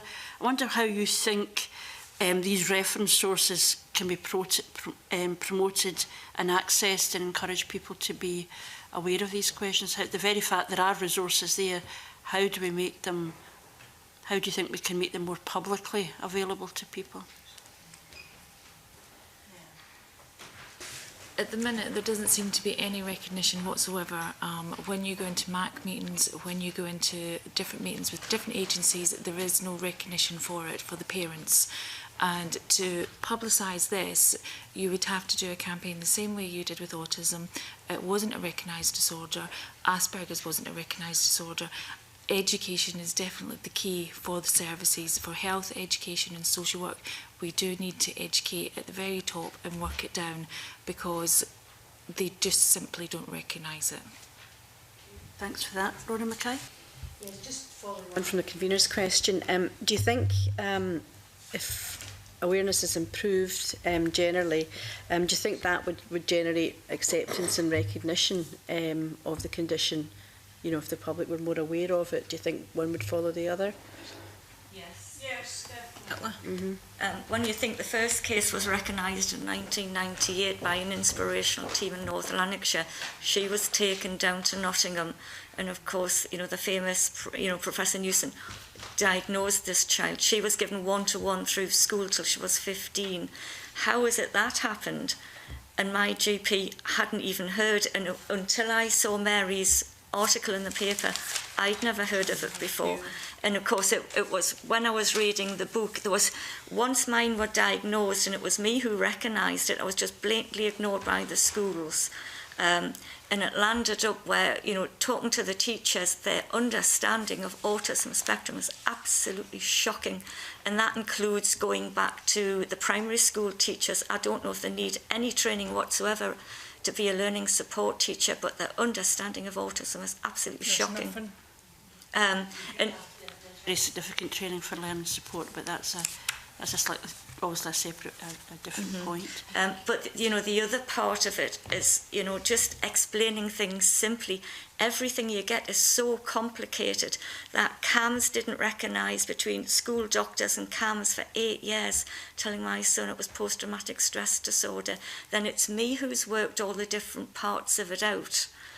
Is really, really concerning. And, you know, people like the sick kids, that they didn't get sort of the type of epilepsy and, you know, the autism spectrum plus the PDA is really, really concerning. And had there been early intervention at the start, one, I wouldn't have had police at my front door, my child in handcuffs. His whole life has been absolutely destroyed because the one thing about PDA is anxiety. That's us normal sort of anxiety, sitting here half terrified. Children with Asperger's, their anxiety is about their PDA is just off the ceiling. What you've got to be 10 steps ahead all the time. You can actually watch the anxiety and you have to sort of get in quick to sort of distract them. Not being rude, my normal one is politicians. And I say to them, have you seen what so-and-so in America said today, or who so-and-so said? And, you know, sort of turn it into sort of a bit of fun, and then you can sort of distract them, and then you can see the anxiety going down. Even to get my child, the youngest one, out of bed is a nightmare. When you think all these demands, get out of bed, brush your teeth, brush your hair, go in the shower, have you got all your things ready? So you've got all these demands, hit them. And the one thing schools don't understand is school refusal. They cannot understand why, you know, you will get your child to school and that's the end of it. They do not understand what's happening at home. Because we have to get them out of bed to start with, and that's a massive demand. Yeah. And then sort of for mine, sort of getting into the taxi, then getting on a bus, that the help he needs is just, you know, unbelievable. And as I say, since we've now put the PDA strategies in at college, and that is instrumental teachers working, that everybody's working together. If we hadn't have done this, he wouldn't be at college. And it's as simple as that. The situation in England, you mentioned a particular practitioner, but are there more? I mean, what's... It's all over the world. We've got people from America. I've just talked to a lady in Croatia. The whole world is affected by this. It is that important. But I'm meaning like specialists who recognise and are aware of the condition. I think you mentioned situation's different in England. Yeah, there's very few. Actually, there is some in Scotland because there was a lady in Inverness and her 7-year-old was handcuffed. It was just absolutely horrendous, and she told them for 3 years, because she's a nurse, that this child had PDA. CAMS just totally ignored her, and it landed up, eventually she got a referral across to York Hill diagnosed the PDA. There's also a lady online who was saying that she's got a child diagnosed up in Aberdeen. There's little cliques. I mean, it is recognised, and there are... I found out, this is why I was asking about this referral, because online on the PDA Society, I sort of private messaged this family who were saying they had a diagnosis up in Edinburgh, a 19-year-old. She's in a homeless unit with mental health difficulties, and because CAMS had failed to recognise... There is no support afterwards. There's nothing. You get told that your child's got PDA, like with my daughter, when I was told last year, well, 2015, and since then, the education, CAMS discharged me. They didn't believe it. They says it doesn't exist.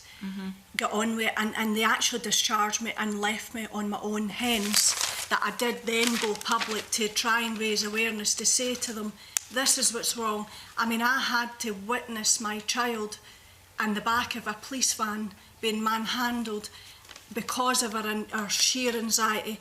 I had to stand there watching my child in the back of this police van and being handcuffed and thrown, and that was awful. All because of the lack of, it doesn't exist, there is not such a thing. as PDA. And we proved that it does exist because of the original case, and you know it's the CAMs who are poor, who are not recognising PDA. The ones who are really good, I mean, it goes from one extreme to another. It goes from absolutely brilliant to absolutely appalling, and it's the same in the education. I was told only last year in a MAC meeting, don't bother wasting any money going privately to get your child diagnosed officially with PDA from one of the because it isn't it doesn't exist. It's your cell. It's the way you brought your child up. We're getting a lot of information here that maybe we don't need now to ask those questions. But I wonder, Brian, can I ask you to come in with your question? I think I was going to ask in the petition summary, you refer to appropriate agencies and bodies in terms of training, developing therapeutic programmes and providing support. Do you have a thought on what or who these appropriate agencies might be?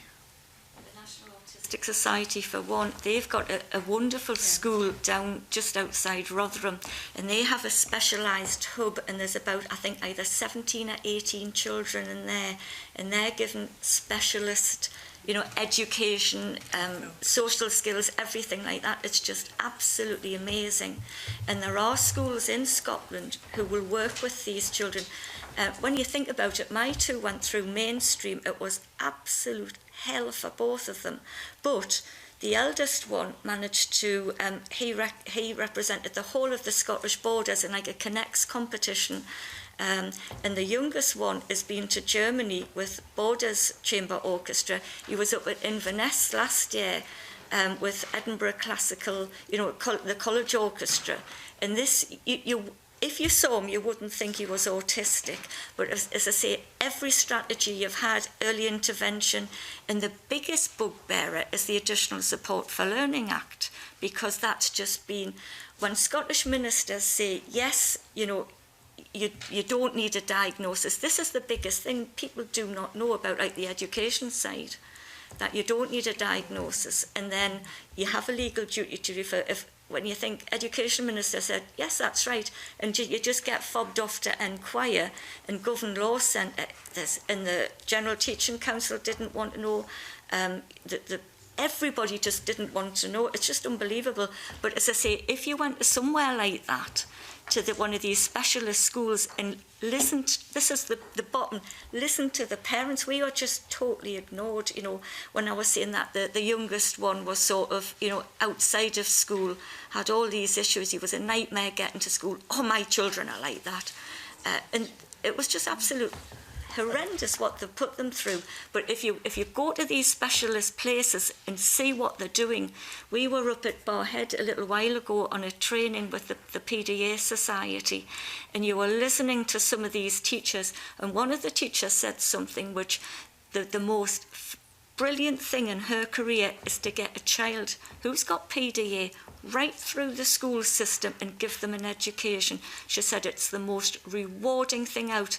Yeah, one of my neighbours is a teacher, and she just said to me, Pat, she just said, we do not have the time, we do not have the resources. The easiest thing is for these children just to fall out the system. It's easier for us. You want to come in? If I might, Convener, can I just, for the record, say I'm here in a private, not a professional capacity. But I think the direct answer to the member's question is quite straightforward. There needs to be official recognition of the syndrome, because when if that doesn't exist, then there will always be a debate about any provision. And the ideal thing, I think, would be for the Scottish Government to look carefully at this and then give official recognition and issue guidance. And that guidance would then inform the relevant authorities, whether they be health, whether they be in education. And I think the point is this, that there is evidence. I'm a layperson in this, as I suspect all the members of the committee may be. There is evidence that appropriate therapies can lead to fulfilled lives and can reduce the appalling stresses that there are on families. And the sad thing is that well-intentioned interventions or therapies which are not appropriate but are appropriate in certain parts of the autistic spectrum, can actually do more harm than good. They can actually raise the difficulties. So therefore, a recognition of the syndrome, a recognition by the Scottish Government and guidance as to how to, for professionals, how to cope, what therapies might be available, what are available, would be enormous assistance. For the PDA, if you send sort of a teacher on a, say, an ordinary autism training course, total waste of time. It's just like sending a plumber on an electrician's course. Completely different strategies. We're told, choose your battles carefully, and literally we do. What we turn our back on, most parents will be absolutely horrified, you know, sort of being told to F off and all the rest of it. But we know how far we can go because we just do not want to see a meltdown situation. And when you think about it, it's like looking in a sweet shop. This is the PDA part of it. They want to go in, but the demand avoidance are saying, no, don't go in. The other thing about Asperger's is prediction.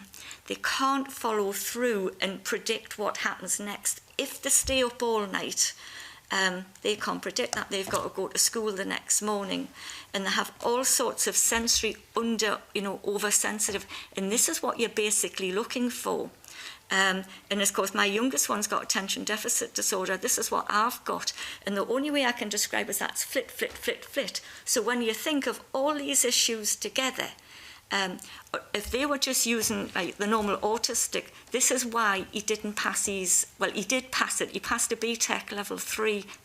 And what had happened was that you only got 3 merits. He needed 6 to get into the next course because he hadn't been taught by the correct PDA strategies. Had those PDA strategies been in the first place, we would have been able to get him through. He failed 4 out of 5 exams because, one, they totally ignored me, refused to put the support in. And then after that, they still wouldn't put the support in. And then eventually, because I told them about the sleep deprivation, what had happened then is that the sleep had gone off scale.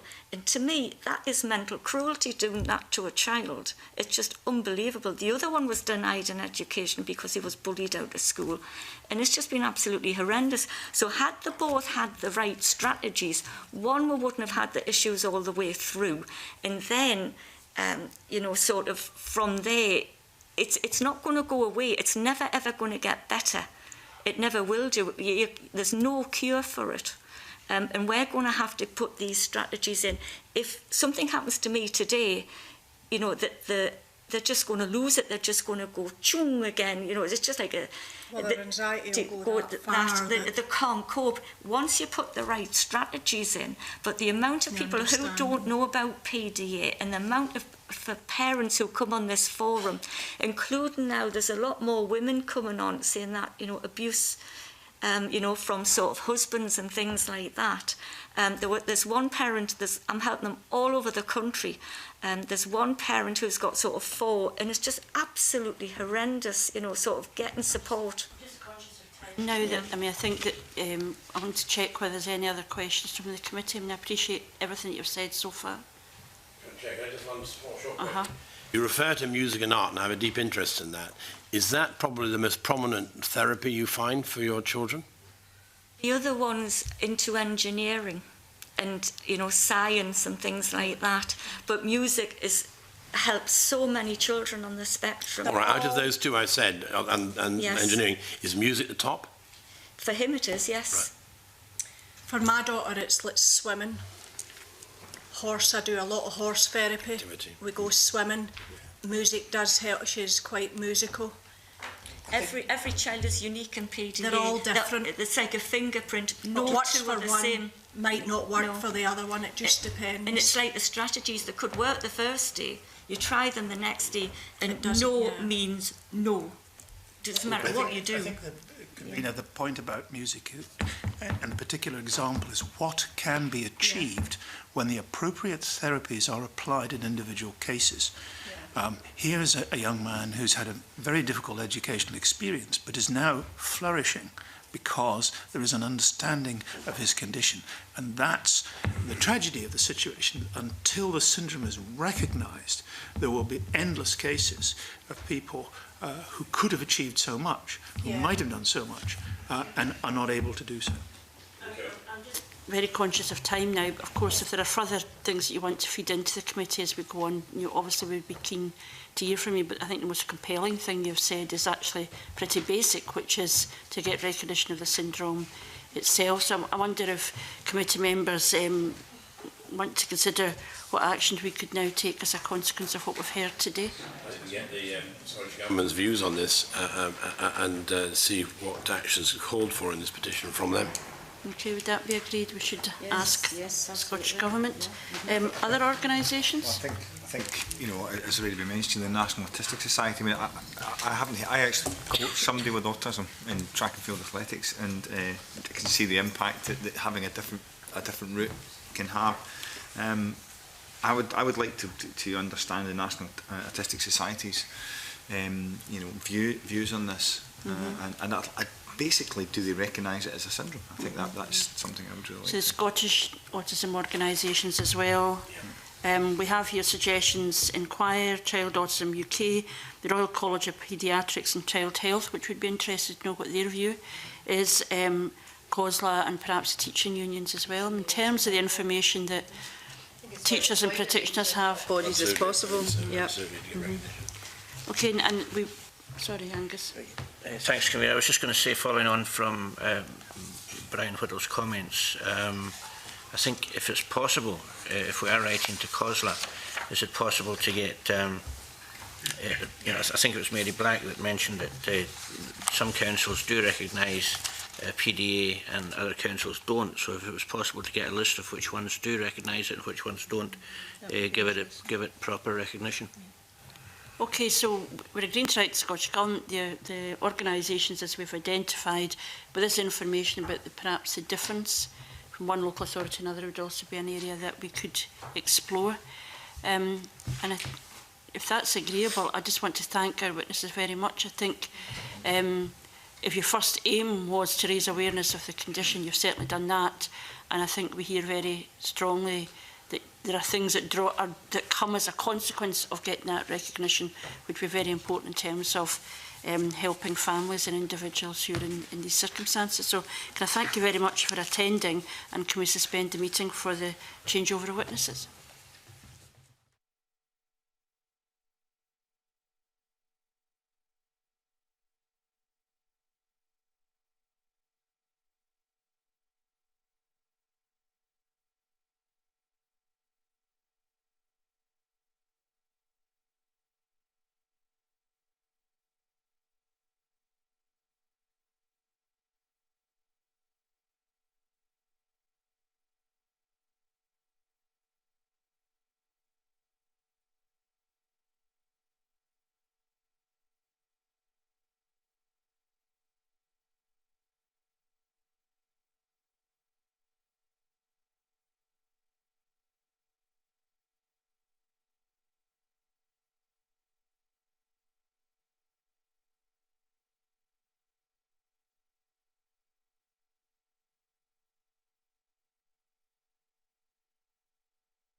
To order.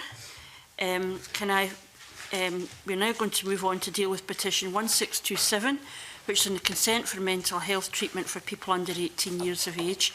I'd like to welcome the petitioner, Annette Mackenzie, to our meeting this morning. I think she too has had some challenges getting here, so we really appreciate that you have been able to come along. Annette has brought her petition forward following the death of her daughter Brittany, who very sadly overdosed on medication that she'd been prescribed. As explained in the petition, Annette has brought this issue to us to try and ensure that no more parents have to go through what she has in recent months. And we do recognise just how difficult that must have been for you. If you're happy to do so, we would like you to make a short opening statement for approximately 5 minutes, and after your statement, members will have some questions which will help us to decide what action we may wish to take in response to your petition. So if you want to say a few words, Annette. I think I covered most of what I wanted to say actually in the original petition, but first of all I would like you to know that I'm not here as a witch hunt against one doctor in particular that prescribed my doctor this. When this happened with Brittany, yes, I was devastated, I was broken, but it also let me find a fault I find in the system where it's letting young people down, where we're increasing the rate of suicide with giving children with mental health problems medication. My daughter didn't understand at 16 years old the severity, the strongness and the medication she was given. She didn't understand. She went to the doctor that day to ask for help. She didn't go expecting to be given pills. I know a lot of people have concerns that my petition in particular will disencourage young children from going to seek help from their doctor. But as me as an adult, if I go to the doctor, I don't go to the doctor asking for tablets, I go for a diagnosis on what he does. So as a child, to say that a child won't go to the doctor to ask for help, I don't believe that, because the child at that age isn't going to a doctor to ask for pills, they're going to speak out to ask to be helped. I just feel that at 16, you're not adult enough, if you have mental health, to make that decision. If you've got mental health problems, you're not in a clear frame of mind. I don't believe my daughter was in a clear frame of mind that day when she attended her doctor's. I don't believe in 15 minutes appointment that GP was be able to assess my daughter, medicate her. She could have been having a bad day that day. I think more needs to be done for mental health. When you're 16, 17, there's loads of adolescents. You're going through a lot of changes. You learn how to cope in this big bad world that we're living in. At 18, I would say you're more capable of understanding, consenting, understanding as well the long term to the effects of taking something that you're going to be taking. I honestly don't know what more I can say to you that I haven't said in the petition. I strongly believe as a parent, I have another daughter who's 14, I have a son that's 9. I sit every day at home and I worry because my daughter is 14. She can go to the local GP. She can say she's depressed. She can say she's not sleeping at night. That GP doesn't need to contact me. They can give her the same pills they gave my daughter. What if she's missing a sister and she decides to take all those pills? There's nothing I can do, because as a parent, I don't have the right to know. We're not just talking about my daughter being 16 here. We're talking about there being no age of consent. Your children, you go in at 8, yes, the doctor's going to ask you, bring your mummy or daddy with you. You go in at 13, the doctor's going to treat you. If they think you can consent, you're clever enough, smart enough, you can understand. All that from a 15 appointment, I don't know how they can understand that. But if they deem you to be wise enough, then they'll send you away with medication at 13. It's not 16. When Brittany first passed, I was angry because I still thought at 16 she shouldn't have been given the medication. And when I looked into it a little bit more and I found out there was no age limit, then I started speaking to other people whose children were on these tablets. Then I started talking to older people that have been on these tablets from 14, 15. They're impaired mentally, what they can do now. because by the time they were given them at 13, 14, 15, 16, the time 18 came, they were dependent on them. They couldn't come off them, they needed them for everyday life. And mental health has been brushed under the carpet for far too long. It's a stigma, a taboo. Nobody talks about it. The kids need to know it's okay not to be okay. Sometimes as adults, we're not okay. We don't know why. We get up sometimes, we don't know why we're not okay. With children, it's like bullying, it's not spoke about. It's brushed under the carpet. It's something that we're moving forward into 2017, which is hard for me to say because I'm still in 2016. I'll never come into 2017. But we need to move forward. Mental health isn't getting any better. The death toll isn't going down any. I read the SPICE report that's on my petition about the amount of deaths in 2015 alone between 10 to 19-year-olds. And I was shocked to think that whether it was intent or unintentful, and to be honest, if somebody wants to commit suicide, yes, they'll do it. They will go ahead and do it if they really want to do it. When somebody takes medication to commit suicide, a lot of times they're not trying to end their lives. They're trying to get help. They don't know what else to do. They're at the end of their tether. All I'm asking is we make it harder for the children to be able to just... They're not thinking right, they're too young. My daughter didn't think just taking all those tablets, she wasn't going to wake back up, she wasn't going to be here. She thought she would probably go to the stomach, get a stomach pump, go to the hospital, and that was it. She didn't think what was going to happen to her. There was a law made on paracetamol. Why was that law made? Not because you couldn't overdose on paracetamol, but you made it harder so that it wasn't so convenient to walk in and buy all these paracetamol. All I'm asking is to make it a bit easier for the kids to try and get some help that doesn't involve medication. At 18, by the time you're at 18, if you're still in that physical state of mind where you need the medication, then by all means. But if you want to medicate a child that's under 18, if that child needs medication, then their parents need to know. My daughter's mood changed from day to day. I told my daughter off. She became lazy. She wouldn't get up and go to her work. And as a mother, I just thought she was being a lazy teenager. In my last weeks with my daughter, I spent, horrible to say, moaning at her, telling her to stop being so lazy, to get up and do things, get to work. I didn't know at the time she was on propranolol that was slowing down her heart rate. She was on 120 milligrams a day. That, for a child of her age, her height, I've never been on medication, an antibiotic twice in her whole life. It was... I needed to know so at home I could safeguard her. She'd already said how she felt. She wasn't trusted. That medication in the wrong hands was dangerous. Her hands were the wrong hands. And so many more children are getting it. My daughter's boyfriend went to a different doctor in a different practice. 3 days after my daughter's death, he was handed a full prescription of anitriptyline. He went to the doctors 3.5 weeks ago as he was having a hard time with the Christmas period coming up. He's seen a different doctor in the same surgery, not the same surgery as my daughter, his own surgery. He was given triazepine, which does say in the leaflet not to be given to a child under the age of 18, he is 17, not to be given to somebody with suicidal thoughts because it entices and induces suicidal thoughts and tendencies.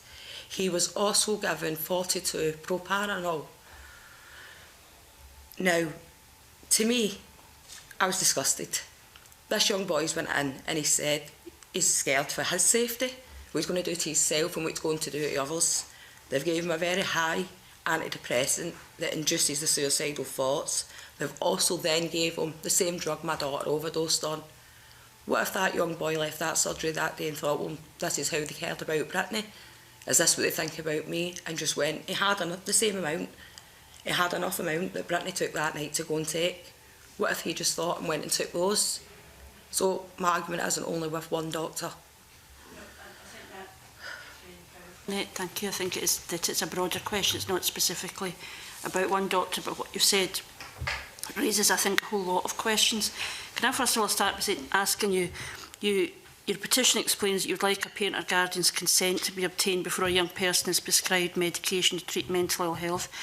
I wonder if you could say a wee bit more about when you think that your involvement should, at what point is a parent involved? Is it the point where they refer themselves to the doctor, or is it the point where the doctor then describes to prescribe? Well, I think when they first go to the doctor, I think the doctor should be more encouraging to try, and first of all, with Brittany's case, the doctor didn't once ask Brittany to involve myself or another family member.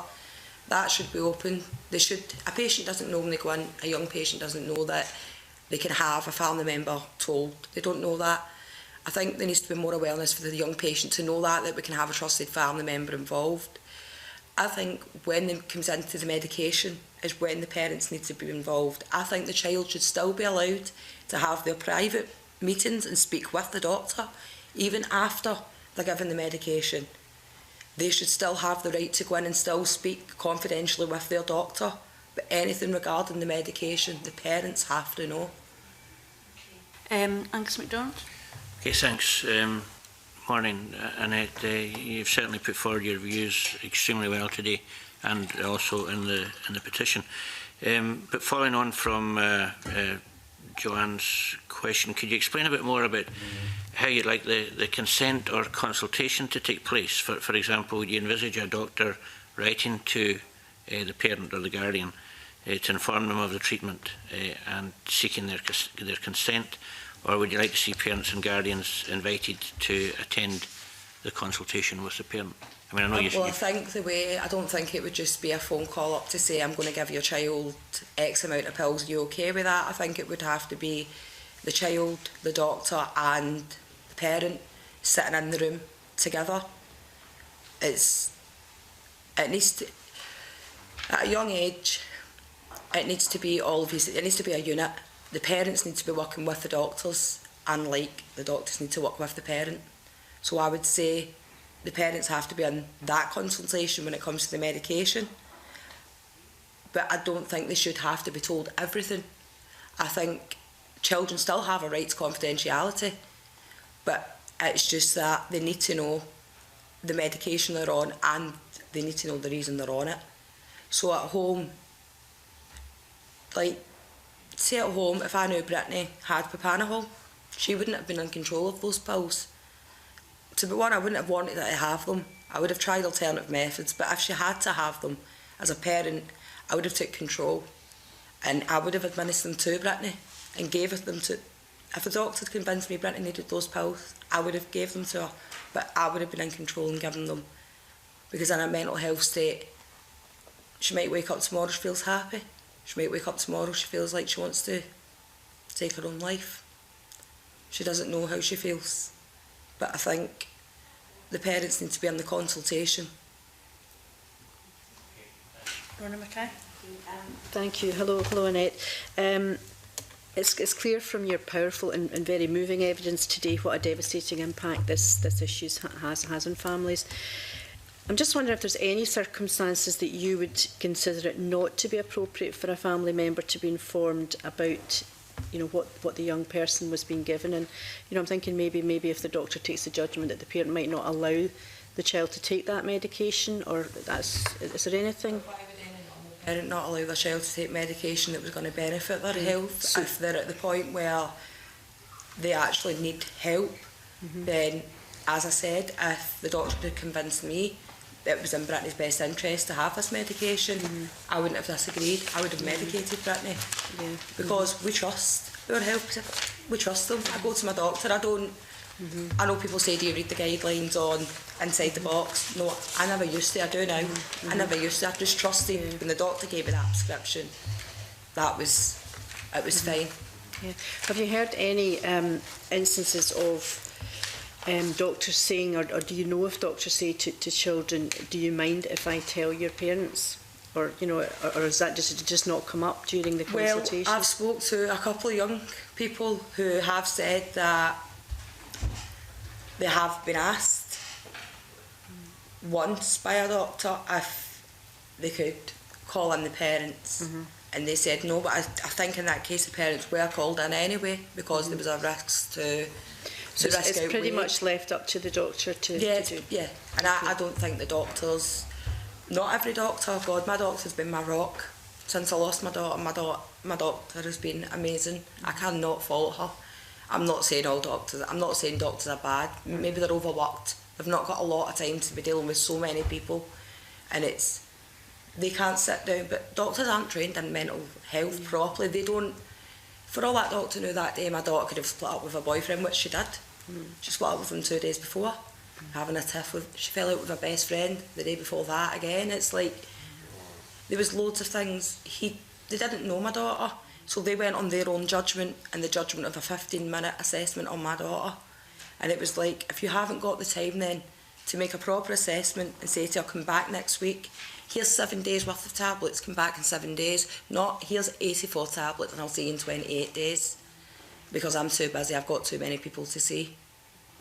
And there was a message from my daughter to her friend when she'd come out the doctor's, and the message had said the doctor didn't even care, just gave me pills. Thank you. Thank you, Chair. Yes, and good morning to you.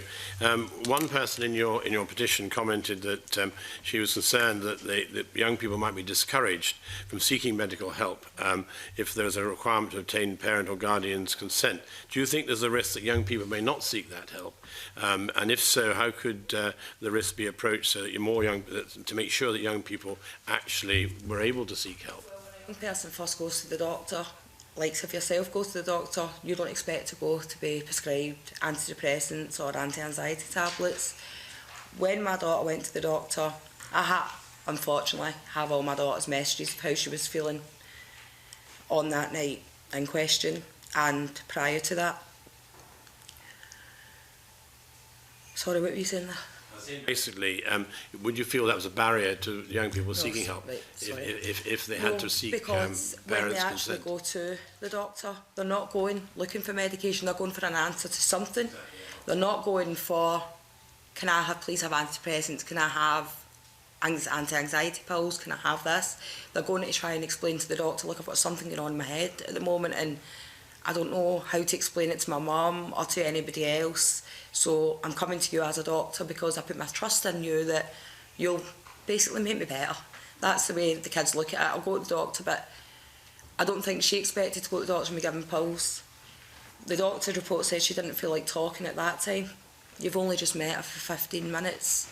Try inviting her back in 7 days' time. Try asking her if there's anybody she would like to bring with her.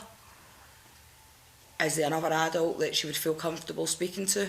Which my daughter did say to the doctor. It was her learning direct worker that advised her to go to the doctor. So my daughter had asked somebody else for advice on how approaching it and letting us know as a family what was wrong with her. The person had told her she first has to make sense of the matter herself and try and understand to make a GP appointment, which she did. Barrier then to getting consent. Right. Okay, thanks, No. Annette. Thanks, Chair. Okay, Brian Whittle. Thank you, Annette, for coming in today and for a very, very moving testimony. And can I say that mental health is becoming a much greater recognised issue, thankfully, in Parliament. And you've raised concerns about the strength of medication available to young people, and have done a lot of campaigning and awareness raising since submitting the petition. And I think the members know my views on this, but do you think there's a trend towards using medication to treat mental health and other alternative forms of treatment that you think should be explored with patients primarily? I think maybe it costs too much more. The young person's health budget was not long cut. Why cut young person's health budget? It's like saying young people don't have mental health, yet mental health in young people is on the rise more than anything. Society today, I'd say, puts that much pressure on children from even the ages of 9, 10, 11, 12, 13, 14, 15 to be brilliant, to be perfect, to fit this criteria. So mental health is just, I think it's on the rise. It's something that people don't feel like, say, I went to my doctor the other day, for instance, and I seen a different doctor. My doctor I've been seeing since July, she wasn't on. And I seen a different doctor, a locum.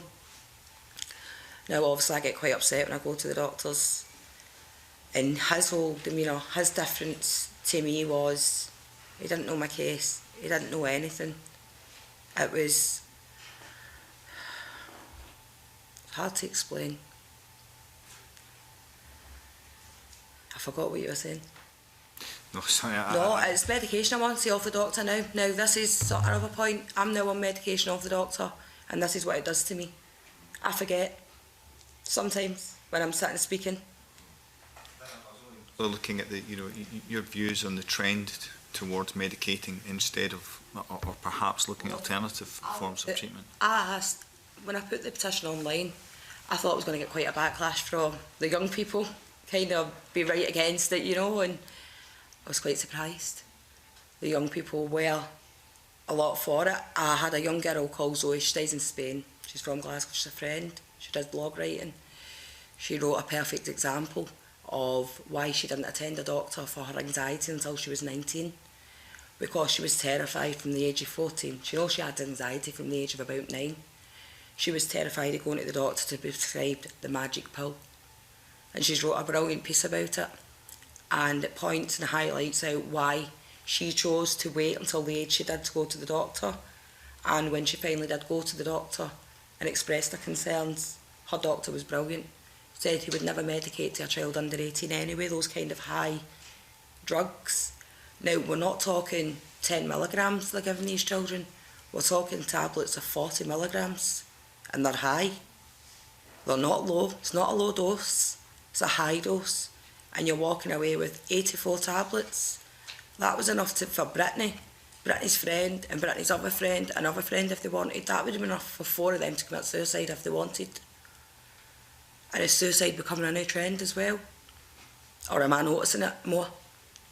Because since my daughter passed, the amount of suicides of people taking their own life, even had a case the other day, was it last week?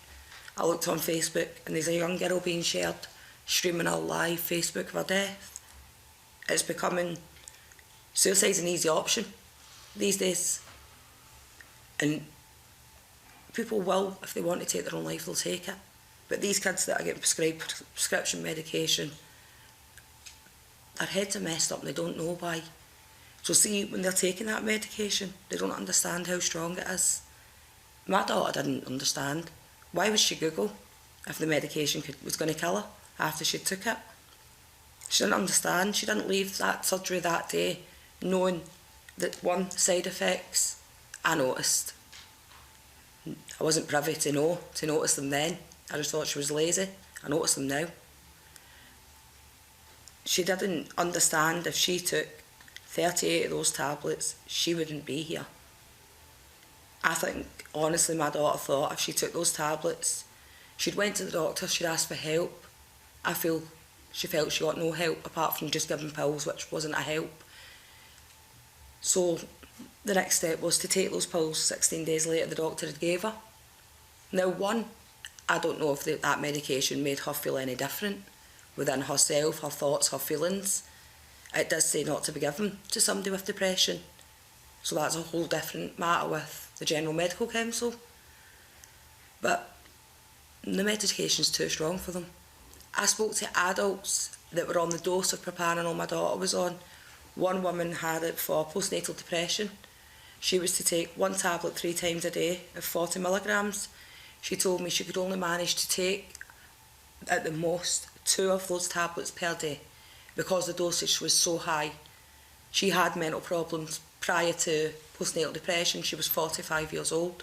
My daughter was 16 years old, no mental history of health, normal, every day, the cold or whatever. That was it. So why? The doctors use their discretion.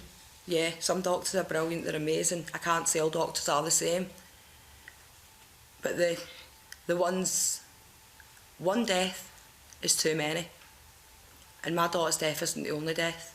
Maybe I'm the only one sitting here talking about it, but hers isn't the only death that has been given prescription medication and not been told about it. Now, if I had known Brittany had medication, I could have safeguarded that medication. I would have been aware. I would have been more vigilant at home. I would have understood more when I asked Brittany the simplest thing is to go to the shop for me, which was across the road, and she didn't want to go out the door and go to the shop, and I'm like, you're so lazy, please go to the shop. I've got your brother and sister, could you please go? And to her that was a big thing, even to go out to the shop because of the way she was feeling. I didn't know that. I just thought she was being lazy and didn't want to go over to the shop. She was too busy in her room on her phone, and I treated her different than what I would have treated her.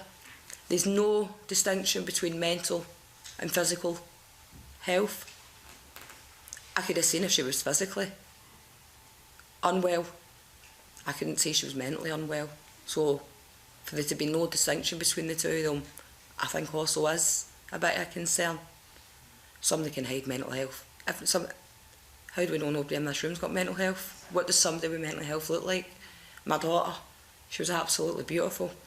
There are countless people that say to me, why would your daughter do what she done? And it's like, what does somebody like with mental health look like? There's no answer what somebody with mental health looks like. But we do need to do something about it before,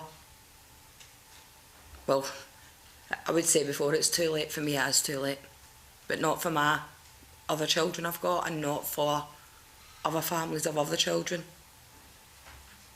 Thank you very much for that, Annette. I think sadly we're constrained with time, not because we want to, but simply because once the Chamber's business starts, we're no longer allowed to continue. So that would be the only reason we would have to. Well, that's fair. I think you have used the time that you've got very powerfully, I think, to give us a very clear message about a range of challenges, I think, that are in there around the issues that you've highlighted. And I think other families will have cause to thank you. I know it won't be any comfort to you at all, but I think there are really important issues there that we need to consider further. And I wonder if we can think this is not going to be something we'll deal with very just in a rush, I don't think. I think there's a lot of thinking to be done about this, but I wonder if there are specific suggestions of what we might do immediately as a consequence of this petition. I think, as we all know, mental health has much more prevalence in parliamentary time these days, especially now that we have a minister, even have a mental health minister. And I think that what Annette has brought here is consideration of something I never thought of in this, and it's brought something else into the debate, which I think, I have to thank you very much for doing that. I would personally, I would like to write to the Health and Sport Committee or to the Health Minister to find out where their thoughts are on this, and find out where the current legislation lies in this particular issue. I mean, there was a report to the House of Commons, I think it was the House of Commons, House of Lords Committee, which talked about at least saying to the person that they were being consulted, I read that on the Spice. Is it all right if we speak to your family? And their evidence was that most people would say yes. That might be something that we can reflect on. But I think if we write to the Scottish Government asking their views, perhaps the Scottish Association of Mental Health, the Youth Parliament would have a view. I think the Children and Young People's Commissioner, the Mental Health Foundation, the General Medical Council seeking their views in the petition. I am interested too in knowing what the guidelines are for prescription to under 18s, because I think probably what's surprising here, my sense is that there is a reluctance to prescribe even antibiotics. So is there a thing about under 18s you wouldn't prescribe, or only in set circumstances? And I think we'd be interested to know what the clinical view in that would be as well. I don't know if there's anything else that people might suggest. I think what you're saying is absolutely right. And I think it'd be interesting to find out, if there are the guidelines which mean they're open to interpretation between different doctors. Should there be more than guidelines, and it should be mandatory that certain steps are taken so that to avoid situations like this? So that would all come out from the evidence that we take from the various. To the people that do the guidelines, is that MRH? Is that some of the regulations of the medication? I think we can check the actual body for that. One of the other bodies might be the Royal College of GPs, because they must have a view on what their guidance is in these circumstances. But I know certainly for the medication my daughter was on, there was no guidelines. Okay. These are things I think that we would want to go into. But this is an initial stage of getting these organisations and the Scottish Government to reflect specifically on what your petition calls for, which is specifically around consent. But there's no doubt there are issues around that are emerging as well.